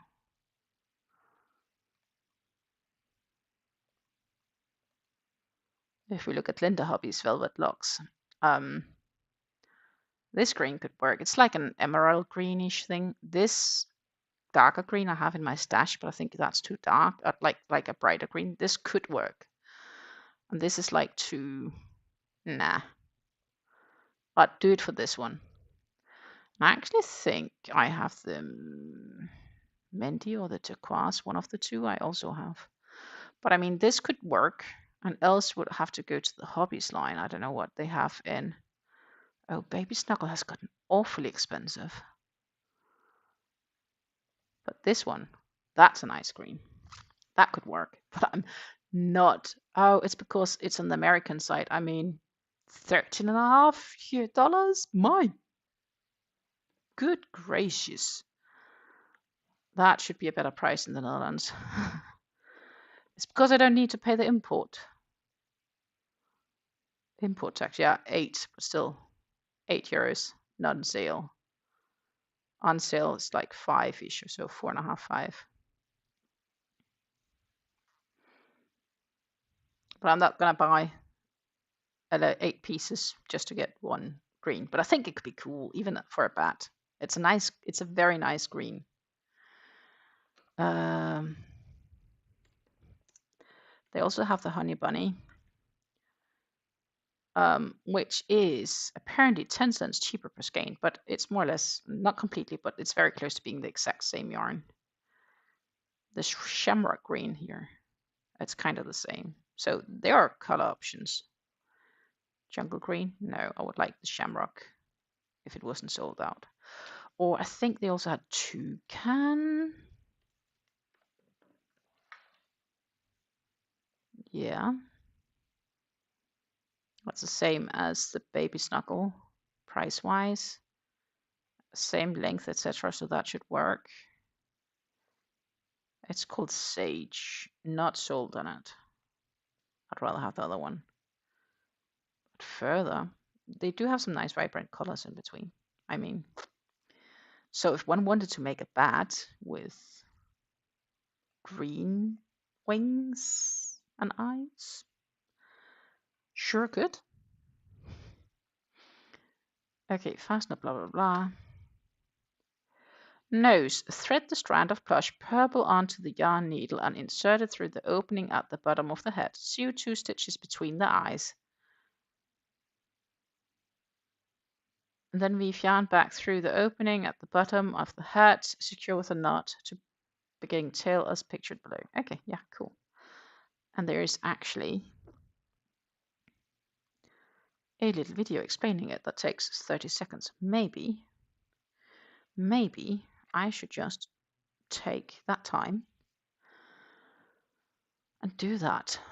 But also, if I'm reading the pattern,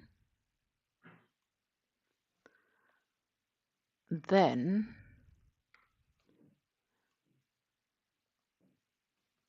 oh,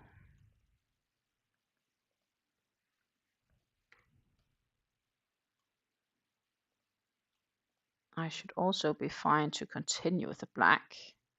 It's just me missing to add the nose. Should we add the nose now? Or should I just continue with the ears? But they also need to be like finished and sewn on. So it's all like a bunch of sewing work. I mean,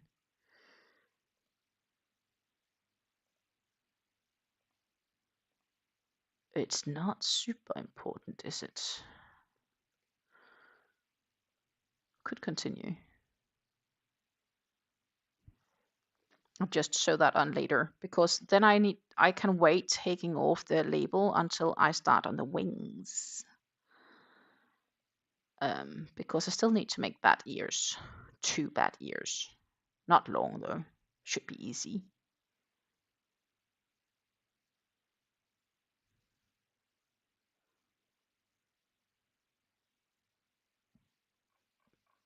That should be easy. So let's just continue with the ears and we'll add the little mouth here. Ta-ta! I'll add that later. Maybe tonight. I don't know. Oh no, I'm not home tonight. Huh. I have appointments. Totally forgot about. I got appointments. So yeah, I think I'll just crack on with the actual crocheting bit. Then the sewing bit we'll postpone for later. But we got the head made. Two.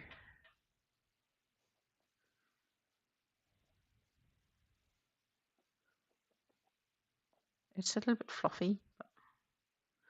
And I probably need to fill it more, but I don't want to do that until I've actually sewn in the mouth bit. Good.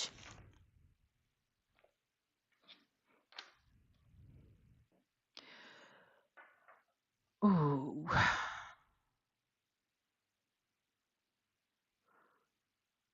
We are again making a chain of 2. So I'm gonna make 2 pairs of ears.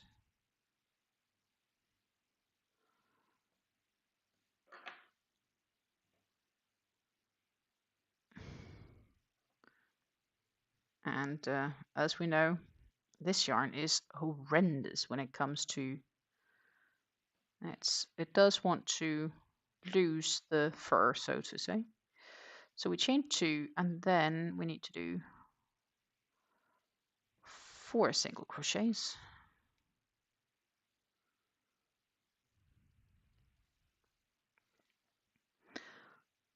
1,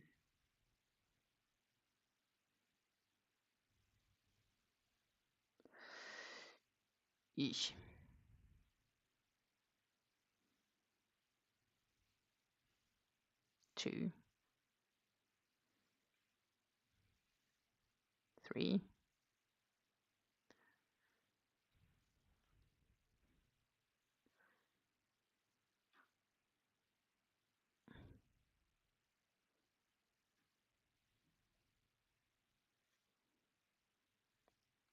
4. And I think the intent here is for me to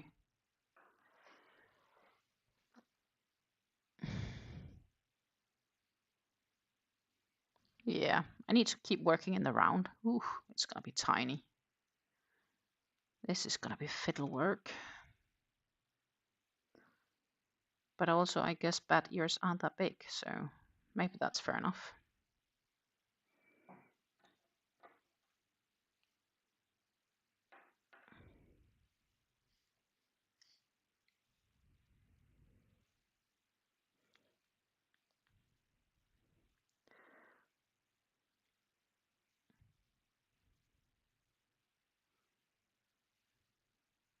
Crease, stitch, and oh.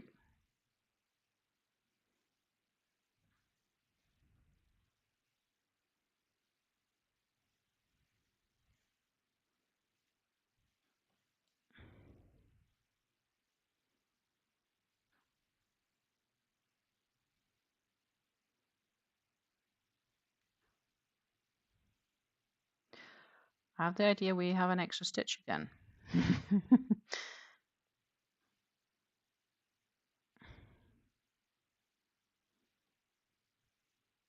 Because I need to be up here.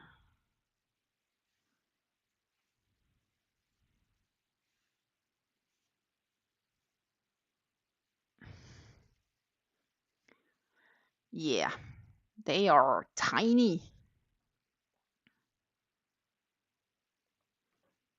I'm doing sewing work, just have arm stuff to put on, but I made the beard too long. Oh well, it's just a gnome with a very well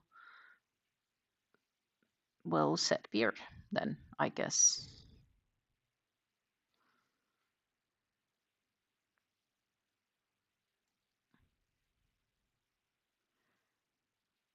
One,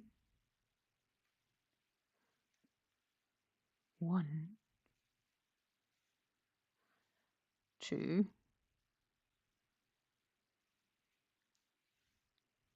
1,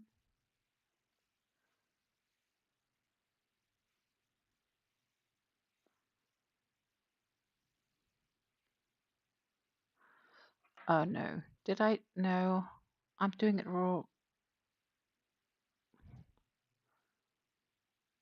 No, I'm doing it right. Oh my goodness.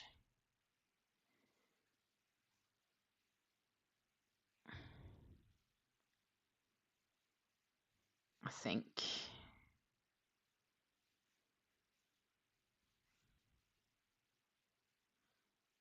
I have an extra stitch.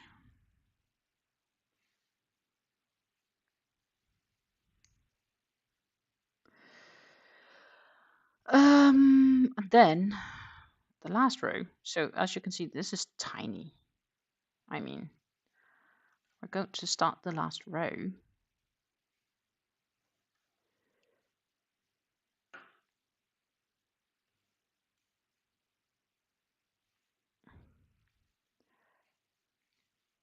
Two, and increase.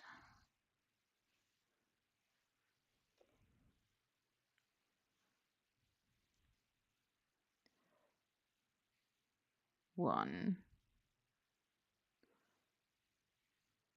2, and we increase.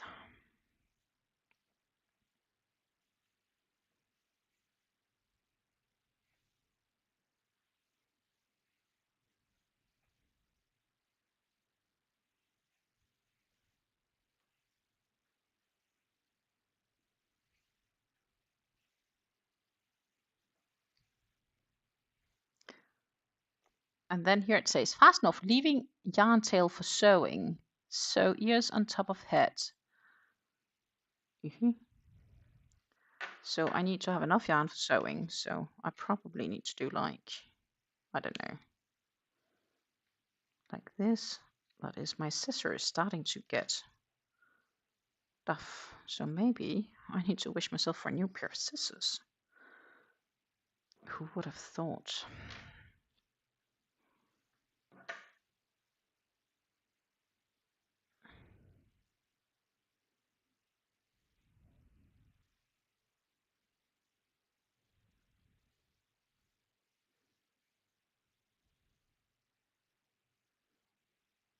Anyhow, there is more than enough yarn here to sew in. And we have ourselves a little bat ear. So, think. Ta-ta! One bat ear. Oop. Flatten it a bit.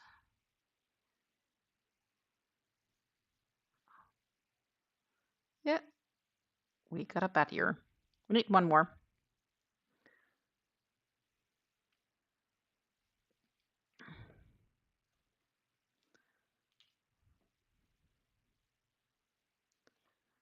We definitely need one more. And also, what I did get done, and I've totally forgotten to mention, is that I have the bucket hats ready to launch on my store. The granny inspired ones. So what I actually should go ahead and activate them. So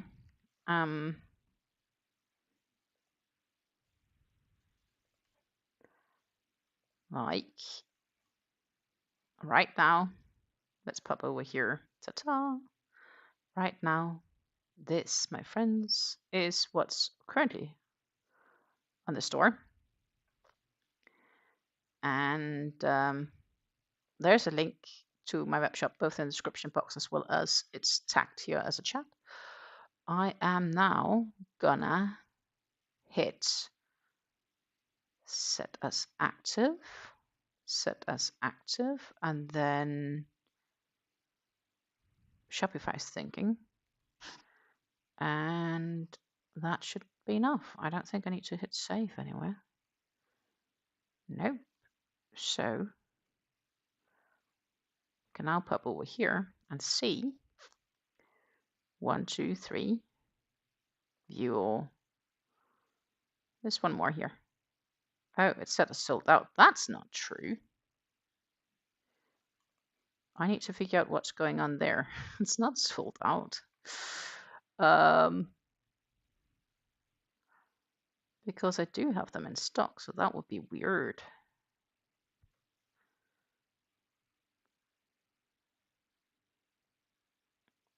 Why are they marked as sold out?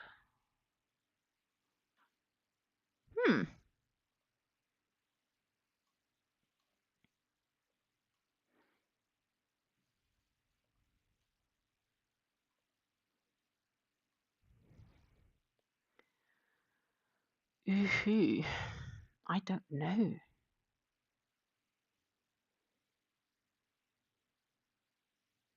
It all says it's available, but now it says unavailable.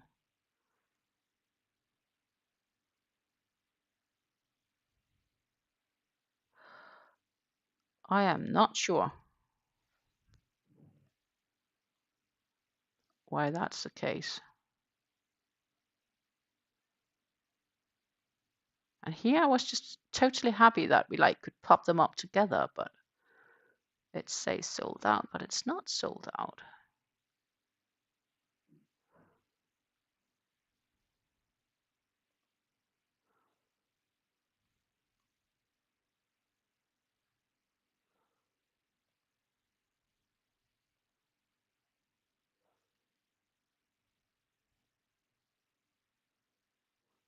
It actively says I have 1 in stock.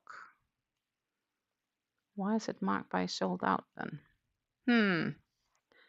That is that's for a curious me to figure out.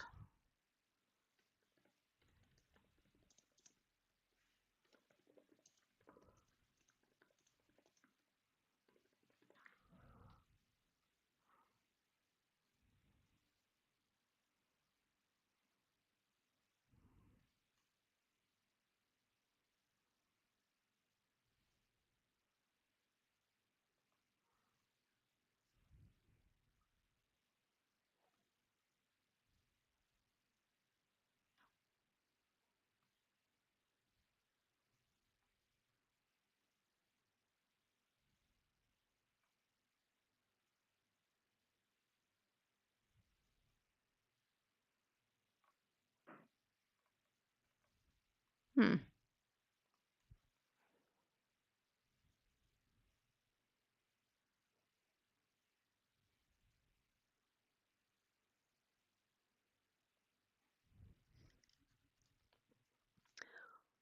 I am not completely sure what's going on here. That's weird.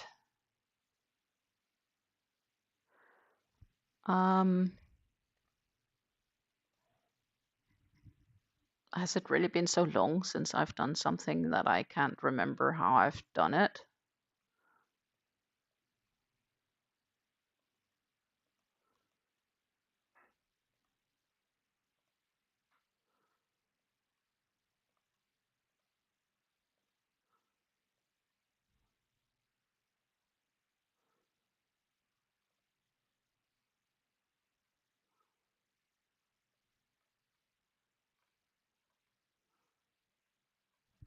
Mm. It does look a bit... No. It should be good though.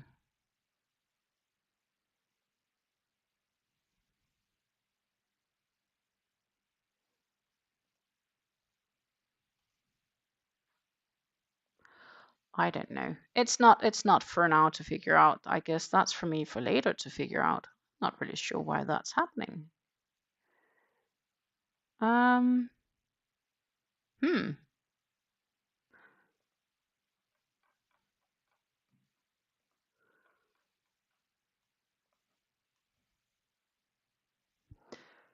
There is definitely something it doesn't like in the inventory aspect. So I'm just gonna pull them off again and then figure out what's going on. And then I'll throw them on later if I figure it out, because I mean, they're definitely there. They are upstairs right now. Lisa also needs practice sewing on little stuff. Yep. I need practice in crocheting tiny stuff. I mean, this ear is tiny.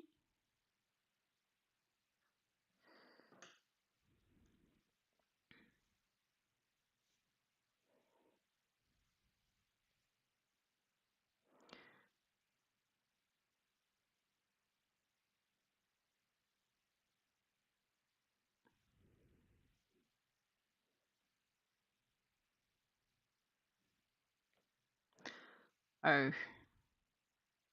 don't tease me.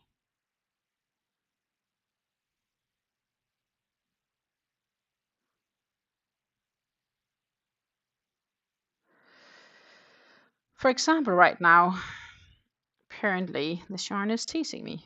Genuinely, officially teasing me.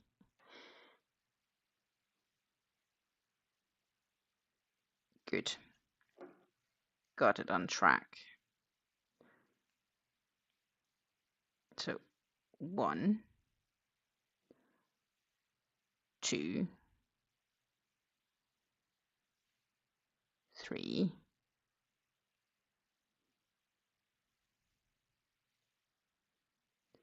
4.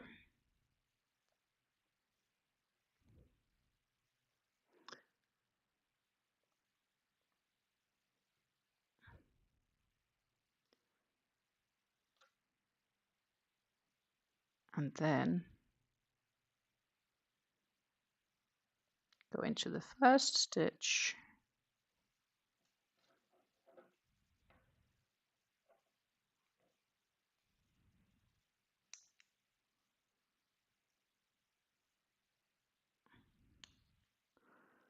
and then in the next we increase,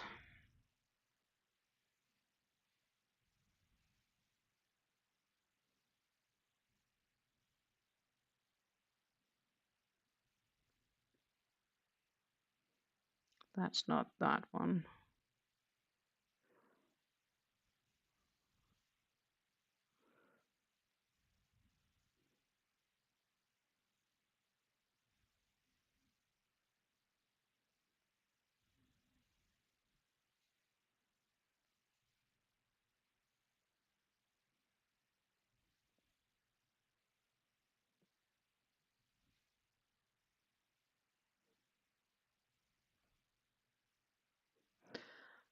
It's tiny. I'm trying not to go crazy from this, but it feels like I'm ready to. Like, who decided the concept of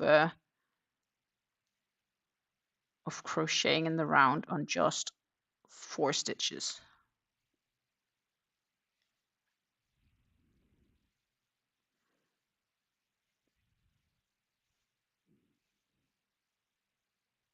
And then in a thick black yarn.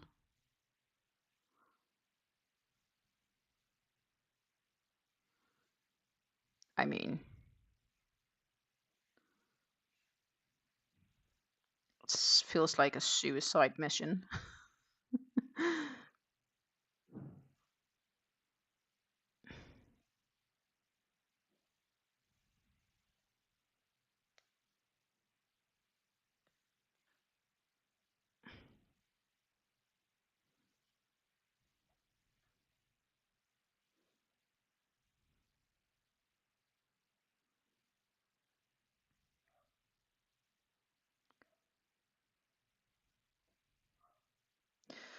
And I lost track officially. Like, this yarn is not supposed to be there. That's the end. So I should be all the way up here. Maybe. Or maybe not. I mean, yeah, maybe.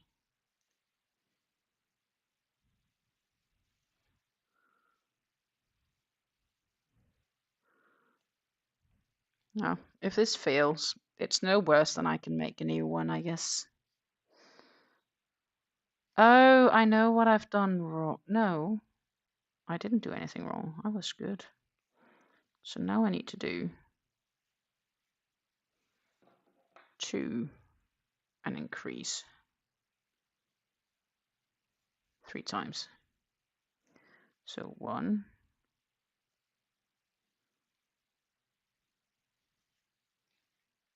2,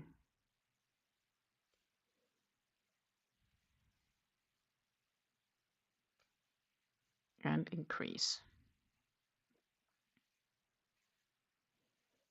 And then 2 more times. 1, 2, increase.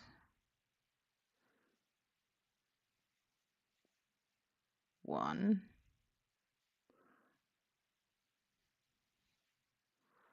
2, and so I think I have the same issue as before with an extra stitch, but I'm just doing what I did just before. So even on so few stitches, I can get extra stitches. I mean, it shouldn't be possible, technically speaking.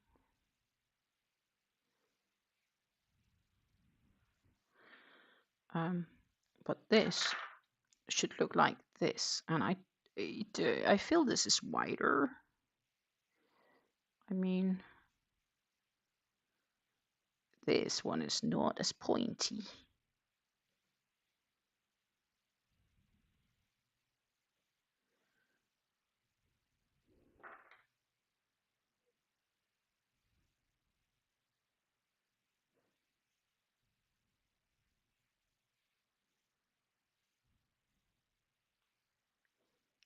Right? Like, there's a difference. So I'm gonna see how bad this is when that's frocked. Oh, this yarn actually does decent for frocking. Who would have thought?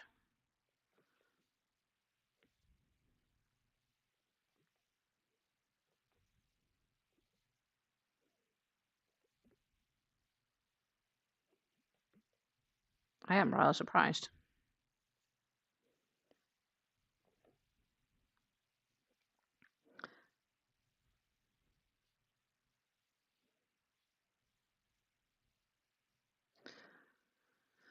You try again. Wow, I frocked this yarn.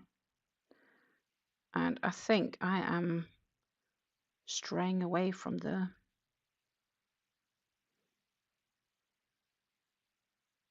that's maybe the issue. No? Maybe not. So, here we try again. Lisa sent pics of her gnome. Awesome. I will show in just a few. I am just gonna get these stitches for the first row done again, because apparently I am an idiot. This feels even worse. Oh goodness. No, no, no, no, no. Just no. No. I think I made a knot. So, scraps. Filling.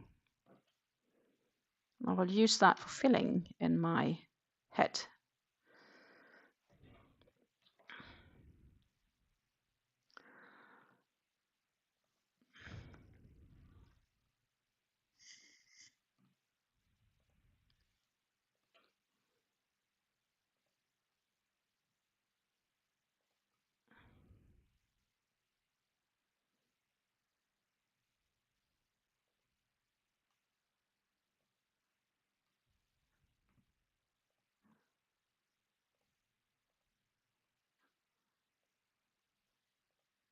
Here we have Lisa's gnome.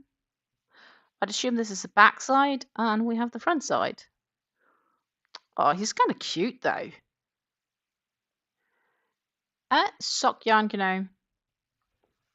Here we go.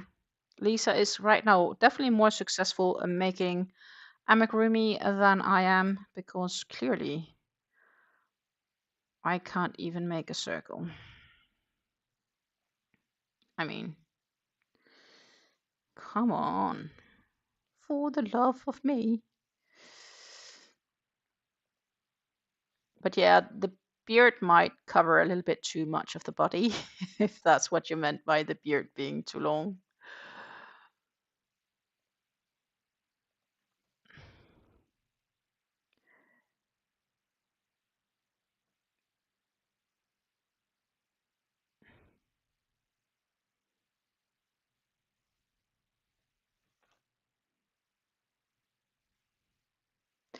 Good. We are officially going to attempt retrying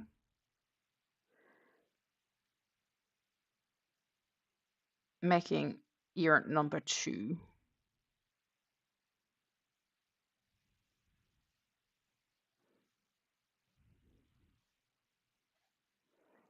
Two stitches, 3 stitches, 4 stitches.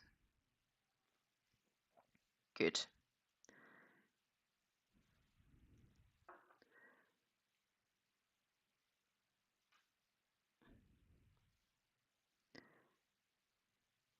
And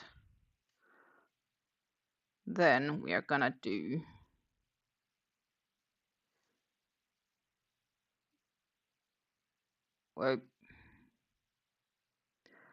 one stitch.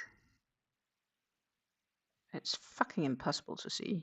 That's the issue, I think, that I'm bumping into here.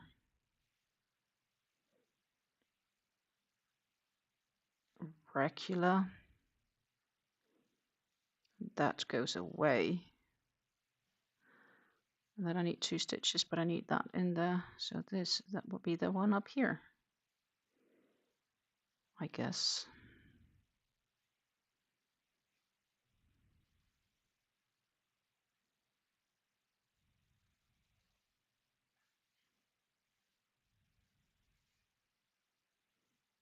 Yeah, it feels better. So maybe I will just manage to succeed this time.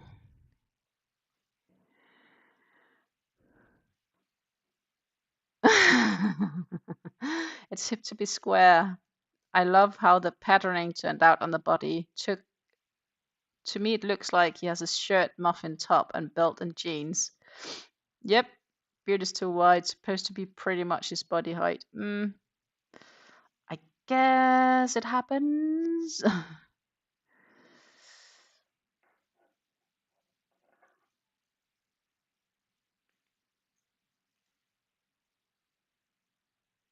Okay, get 3.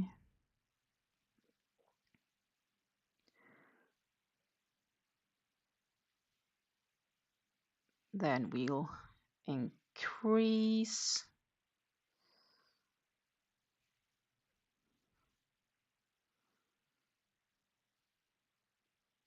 Do a regular stitch. I have the feeling that this is funking up again.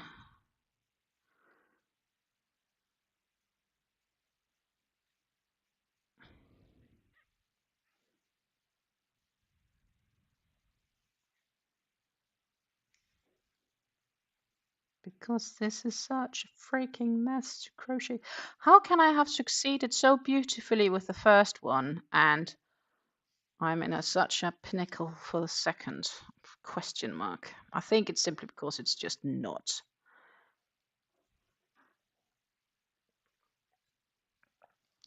He's not perfect. Mistakes were made, but I love him anyway. That is going to be the same with this bat, I think. At least when it comes to the ears. Maybe it's not too bad when I'm done. It just feels bad right now. I mean, I'm following the process. But it feels off. I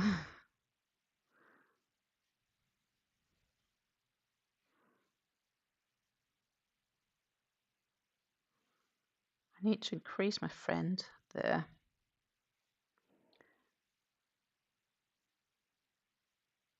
Regular.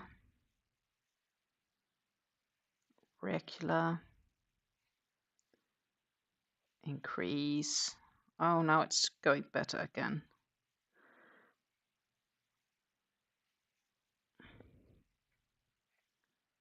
This might actually turn out okay. I mean,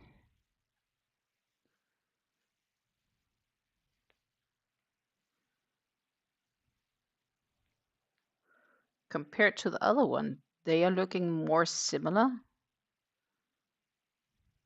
I do have a single yarny funky, but I mean, next to that, these two definitely look more similar. So I'm okay. I am pleased enough with this bit to call it good. And we need enough yarn to sew it on, so we cut extra yarn off. Maybe too much, but better too much than too little. Oh. I have a whole extra pile of plush now. Like all the plush that pops off every time I cut the yarn. But I mean,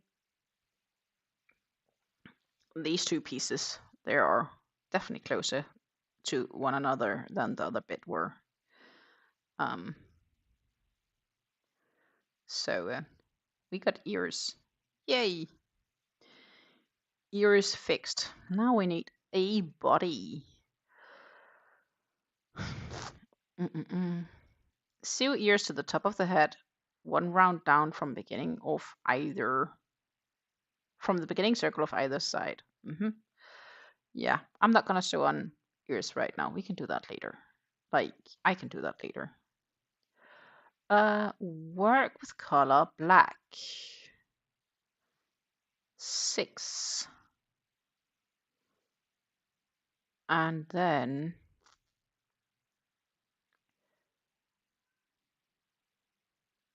fasten off, leaving yarn tail for sewing. Stuff the body sew to the head. So I need to, here I do also need to have like a longer tail left. Okay.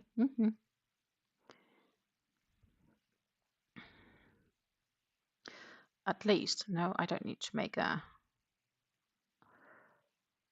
magic ring. This one is a 6 beginning circle, not a 4 at least.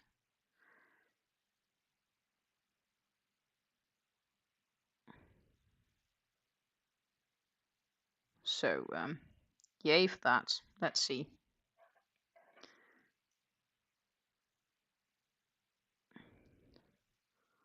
We mark the beginning. 1,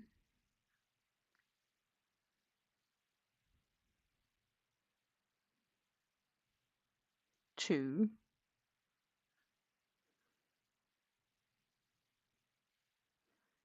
3, 4, 5, and 6. It does give a little bit more round, so that's nice.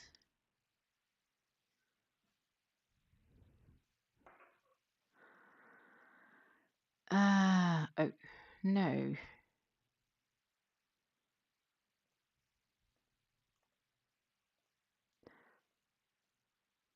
And then we need to increase 3 times. That sounds like a Facebook post about a 10-year anniversary. Like, he's not perfect, but we're still together and I still love him. But yeah, he could be better.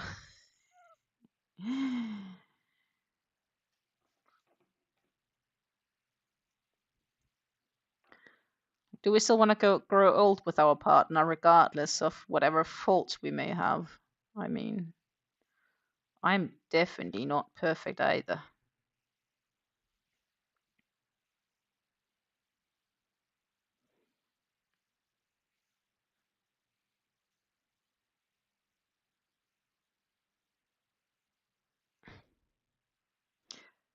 So this is a stitch. That's a stitch. It's that should be this one. We increase and then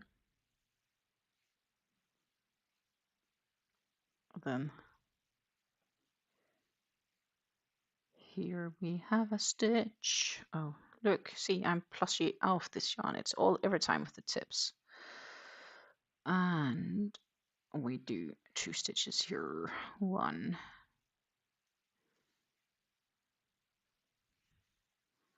2. It is supposed to tip out a bit. Good. One more. Row 3.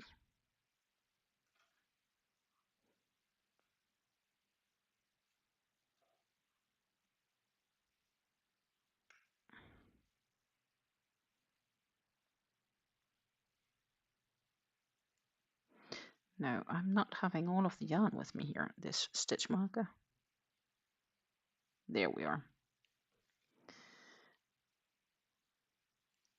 1. That's not a stitch, my friend. It's up here.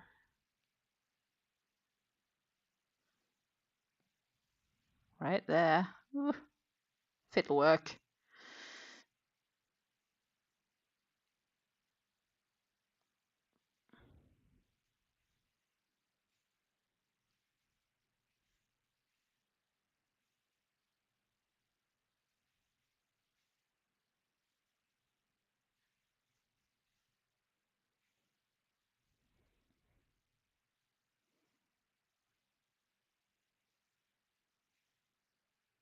Hmm.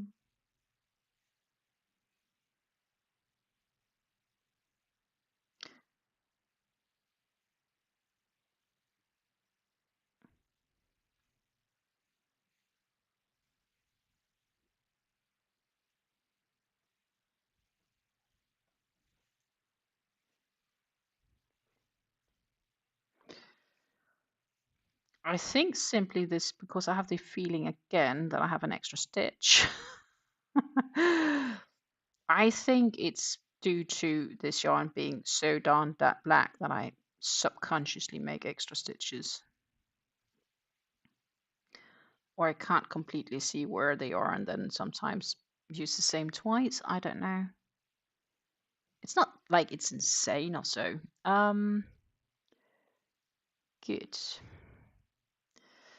Then it's 3.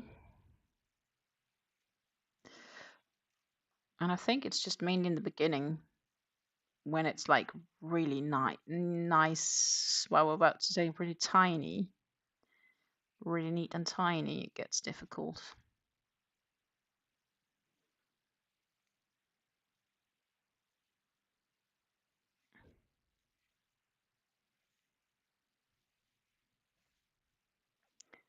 Now it gets a bit easier. So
who decided to make black yarn? Bloody gracious. I am swearing this one to the dogs. Hey, Susan, good morning.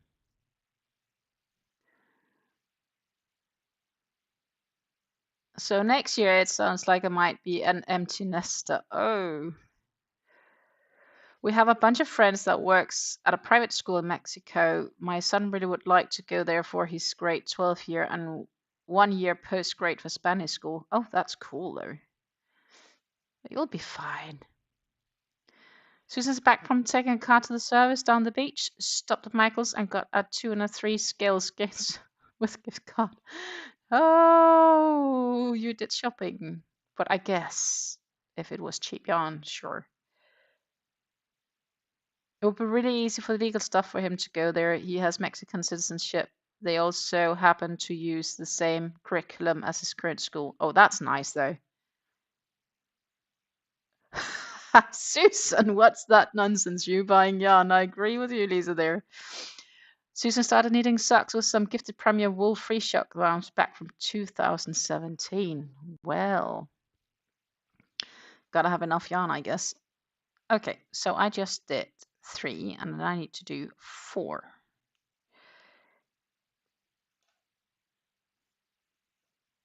So I am slowly inching closer to finishing up this body. 1, 2, 3,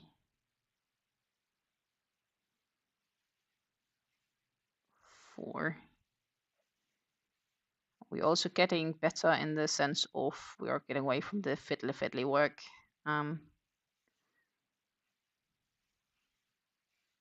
2, 3.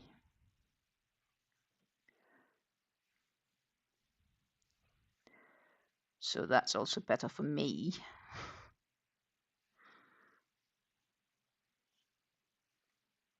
And then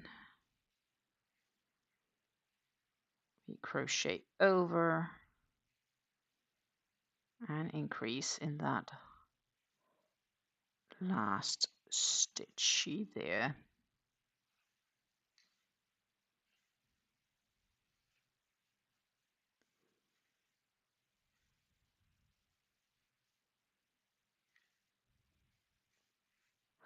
Like that. It's a bit of an oval shaped feeling. Now we are gonna be on 5.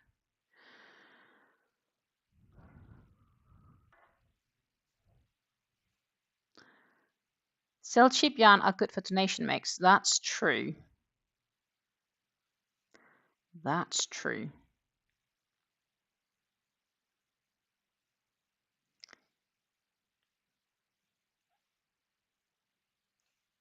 One.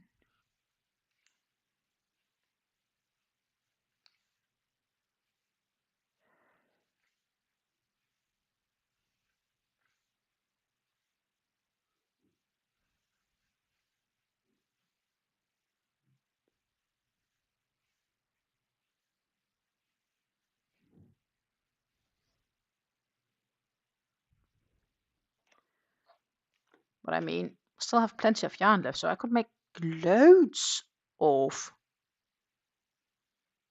bats if I wanted to. Not sure if bats are really screaming my name after this one though, but so I just did increase there. Okay. 1, 2, 3, 4, 5. But yeah, black is not very friendly for beginners. I can confirm. It's not very friendly for experienced crocheters either. I mean, it's wanting to be annoying and difficult to see.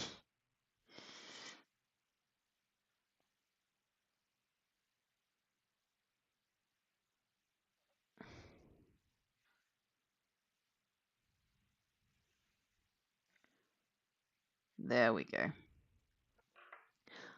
And then 7, 8, 9, and 10. I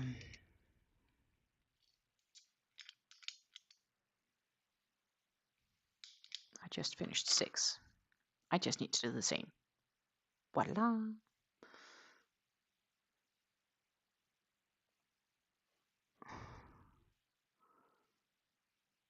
It was bought with the gift card, so it doesn't count. Plus, it was by a beach and vacation yarn, doesn't count. Valid. Lisa has to confess she bought herself 5 skeins of yarn in Mexico. In my defense, I bought it to go with some yarn I bought on a previous trip. I had a gift card since February. I received it from a sweet young girl I helped finish her first knit sweater. Oh, that's kind.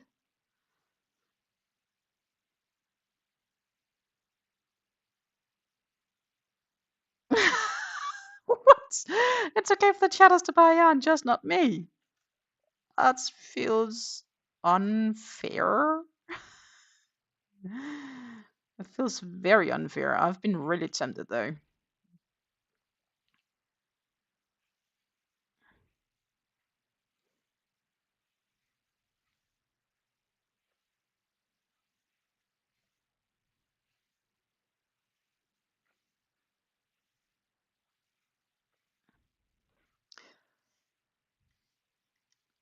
And I was ready to destash on the Shopify by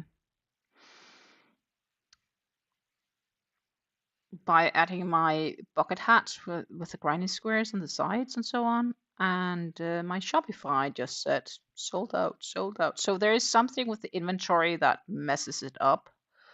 And I am not 100% sure what it is or why it does it.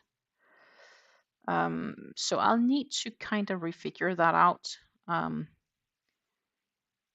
Because it is in the right inventory, so it shouldn't be sold out, so to say, because it's not. So I'm not really sure what's going on with that bit. But it's probably some stupid technicality, which I need to look into. That was 1 row, 3 rows to go.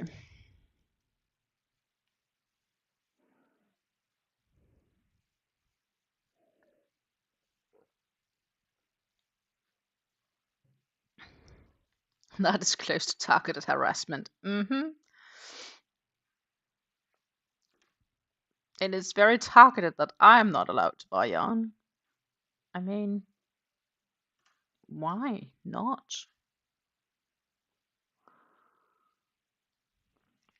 Reality is definitely that I have more than plenty enough yarn.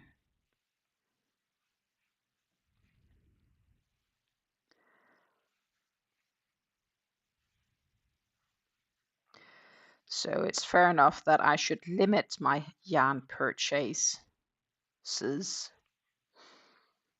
to only what is destinedly needed. I mean, buying yarns for the sake of buying yarns is something that I am really good at, but reality is I really do have way too much yarn.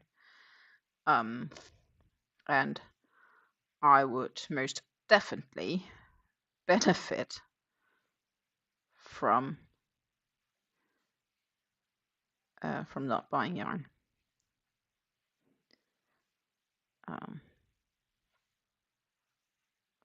As of current, at least. So.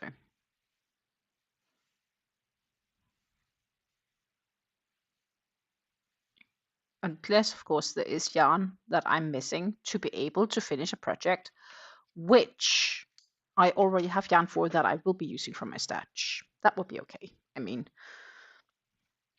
let's assume that I could finish a skein of chenille yarn in my stash. But I'm only able to do that if I buy another skein of chenille yarn, which also will then be finished when I make that project. You know, like that would be okay. Or if somebody custom orders something for me to which I do not have the yarns in stash, and I still want to make it, then buying the yarn would also be okay.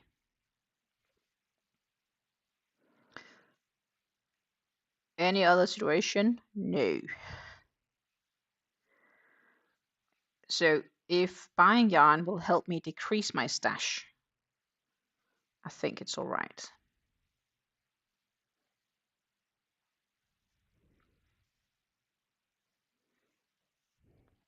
Lisa says, has to admit she loves the yarn stitch. Please extra fine merino DK. Not familiar with it.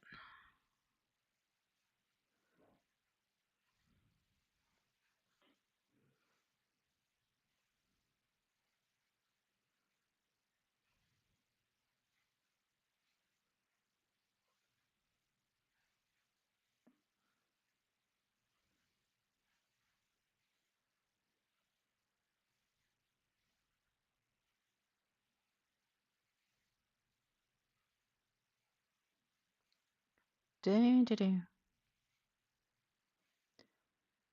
Guess what? One more row. Just one more row. I mean, this is the body. It's quite skinny compared to the big head.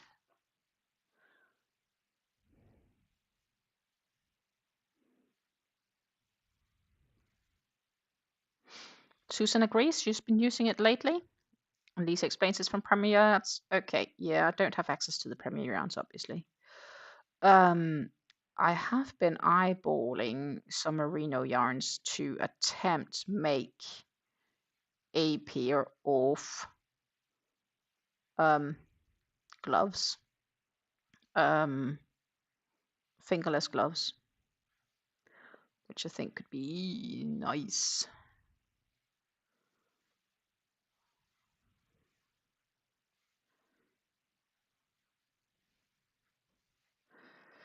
I'm wondering if the same, because that's also merino yarn, maybe the same I could knit a hat from. Woohoo.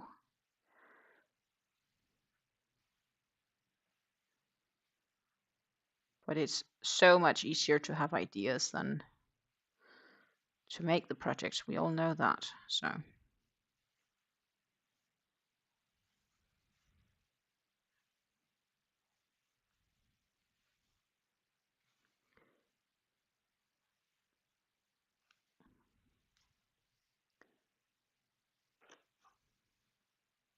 there we go.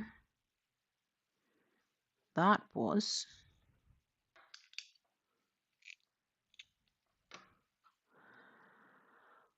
two.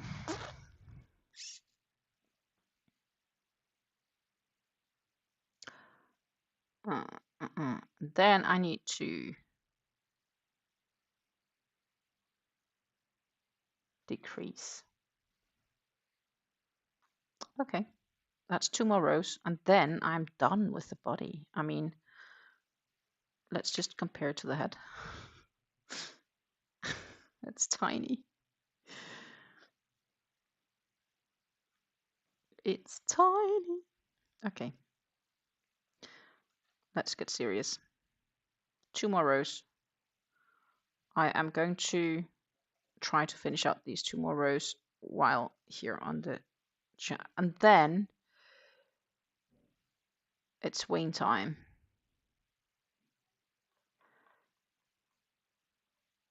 I see.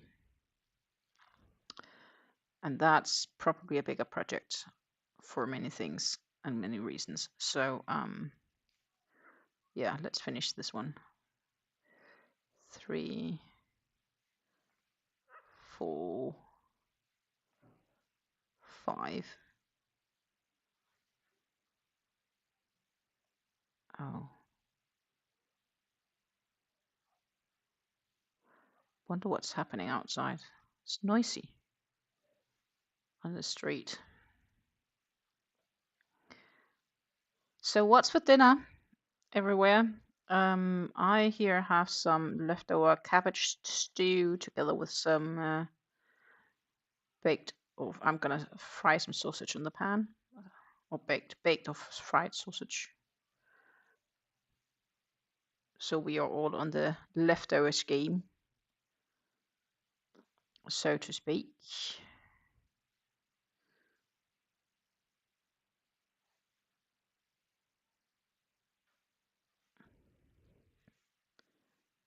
Decrease.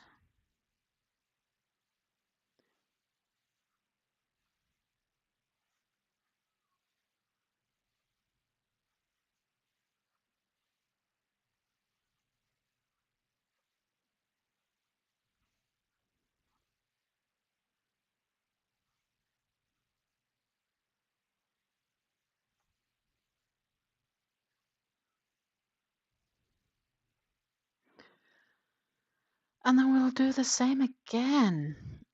Ooh, it does go a lot quicker on that bit. Here it is single crochet decrease 6 times. Okay.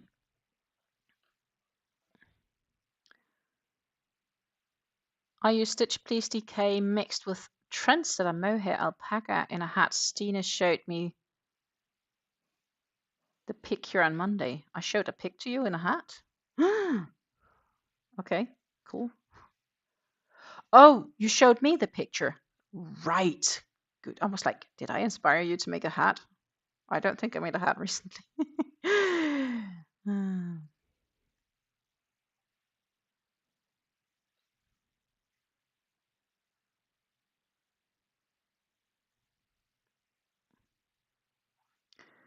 So you just panicked me there for a minute, girl.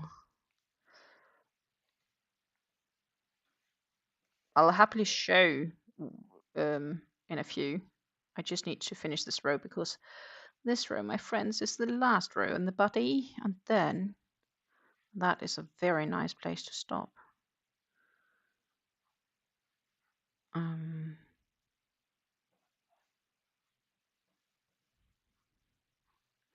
The Stria is coming over for dinner today, so I am making pasta with a carbonara roast sauce with some pork sausage, toasted salad, and some watermelon that I have in the fridge. Ooh, that sounds actually good. I mean, I also have a melon in the fridge that I should consume. I am, though, currently... I think that's going to be for tomorrow, like for through the day. Because I'm not sure I have enough time. And if I can, like, have it tonight. Because as I said, I'm not home. And it would not be very wise to eat a melon at 11 in the evening and then go to bed straight afterwards, because I will tell you, I will be awake in the middle of the night because I need to use the toilet. Has nothing to do with age. It's just simple math when you consume more than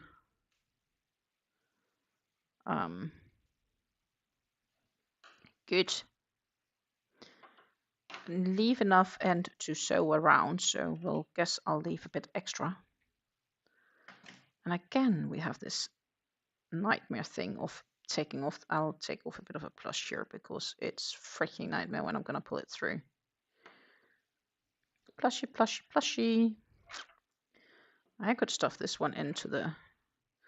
Needs to get stuffed regardless, so hey. Because I can feel it already, like pulling this bit through, it's like it wants to... So we can stuff this tiny bit of waste. That's just really... So I need to fill it. And obviously these will go together, sort of. And we need some wings. It's tiny. But it fits the picture, so I mean, I should be fine. It does feel like it could use an extra, could have used an extra row, and it would have been fine. Ooh, good. And what I definitely need to do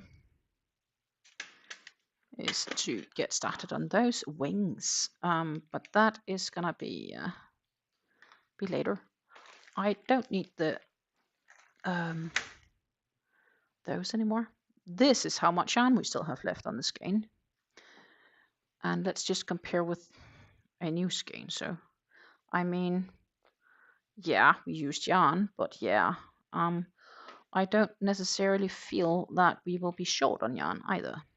We are going to put that away for later. And we should probably be stuffing this too. So maybe I should just stuff this a bit, because I have a few things in it too, of those scrap yarns, so it doesn't puff out. All of these microfibers. Plus, if we stuff it now, it gets a bit more even. So that's a bit better. I do need to add the mouth here and so on, and the two ears. We need to sew that on, but I mean,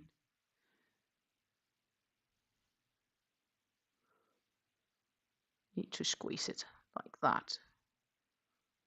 Ta-ta!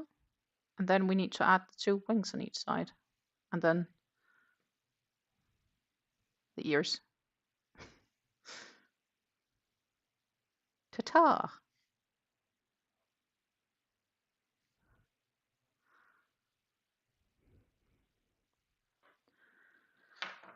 We are doing good progress, I think.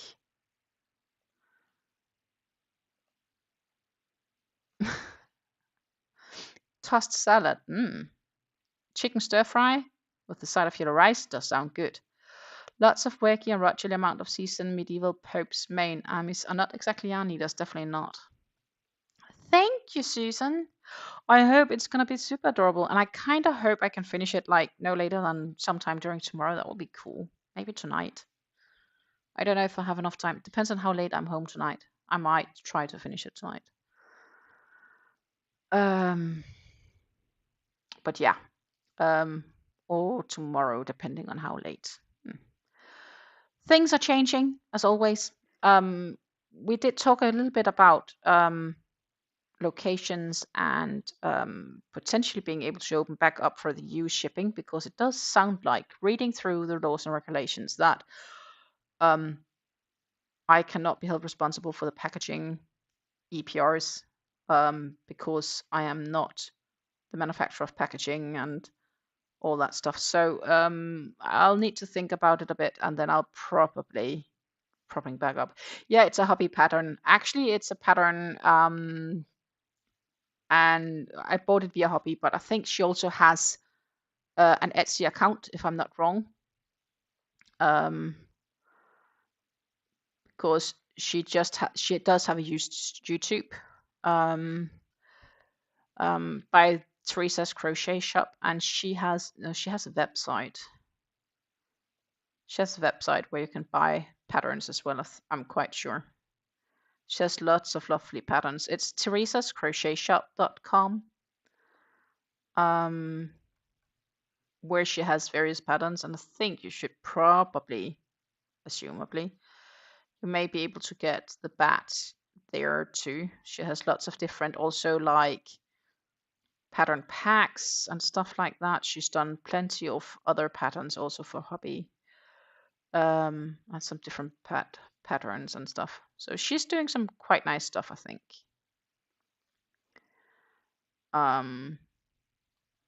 Yeah, Teresa's Crochet Shop. You should probably be able to find that just by typing it in. And she has some nice tutorials. I'm going to wish everybody an absolutely freaking fantastic day, because guess what? It is late, as in it's not this one. It's 5 p.m., which means I need to start moving on, clearing up my table and cooking dinner and stuff. Meanwhile, I can say I've been using my skipping rope, and I can conclude the fact that I don't know how to use skipping rope anymore, because I can do like 4 to 5 jumps and I crash. And then I can do 4 to 5 jumps again and I crash, if I'm lucky. If I'm good, I do like 5. If I'm not good, I do 2. But I am trying, because I think it's just about finding the rhythm again, or it's just not heavy enough, because if I make it longer, I have issues. If I make it shorter, I have issues. I'm not finding the groove yet, but I'm trying.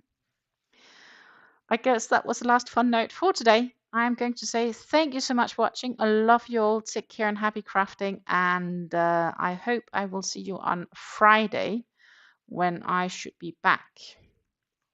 I do, please, mind you, only have one reservation for Friday. If I will not come live Friday, you know that my visit to the dentist was not as fun as I had hoped. Well, it's not going to be fun, but I'm not recovered as well as I had hoped. I see the dentist in the morning, and they're going to fix one of my teeth, and yeah, I'll probably get some injection. But hopefully in the afternoon, when I go live, it should all be gone and dusted, hopefully. Crossing fingers. Thought you said 45, and I was like, that's good though. Well, yeah, maybe. Indeed, take care, happy crafting, and stay stitchy, all of you guys. I love you all, and if you're watching it from the beginning until the end, thank you so much for your support. Bye!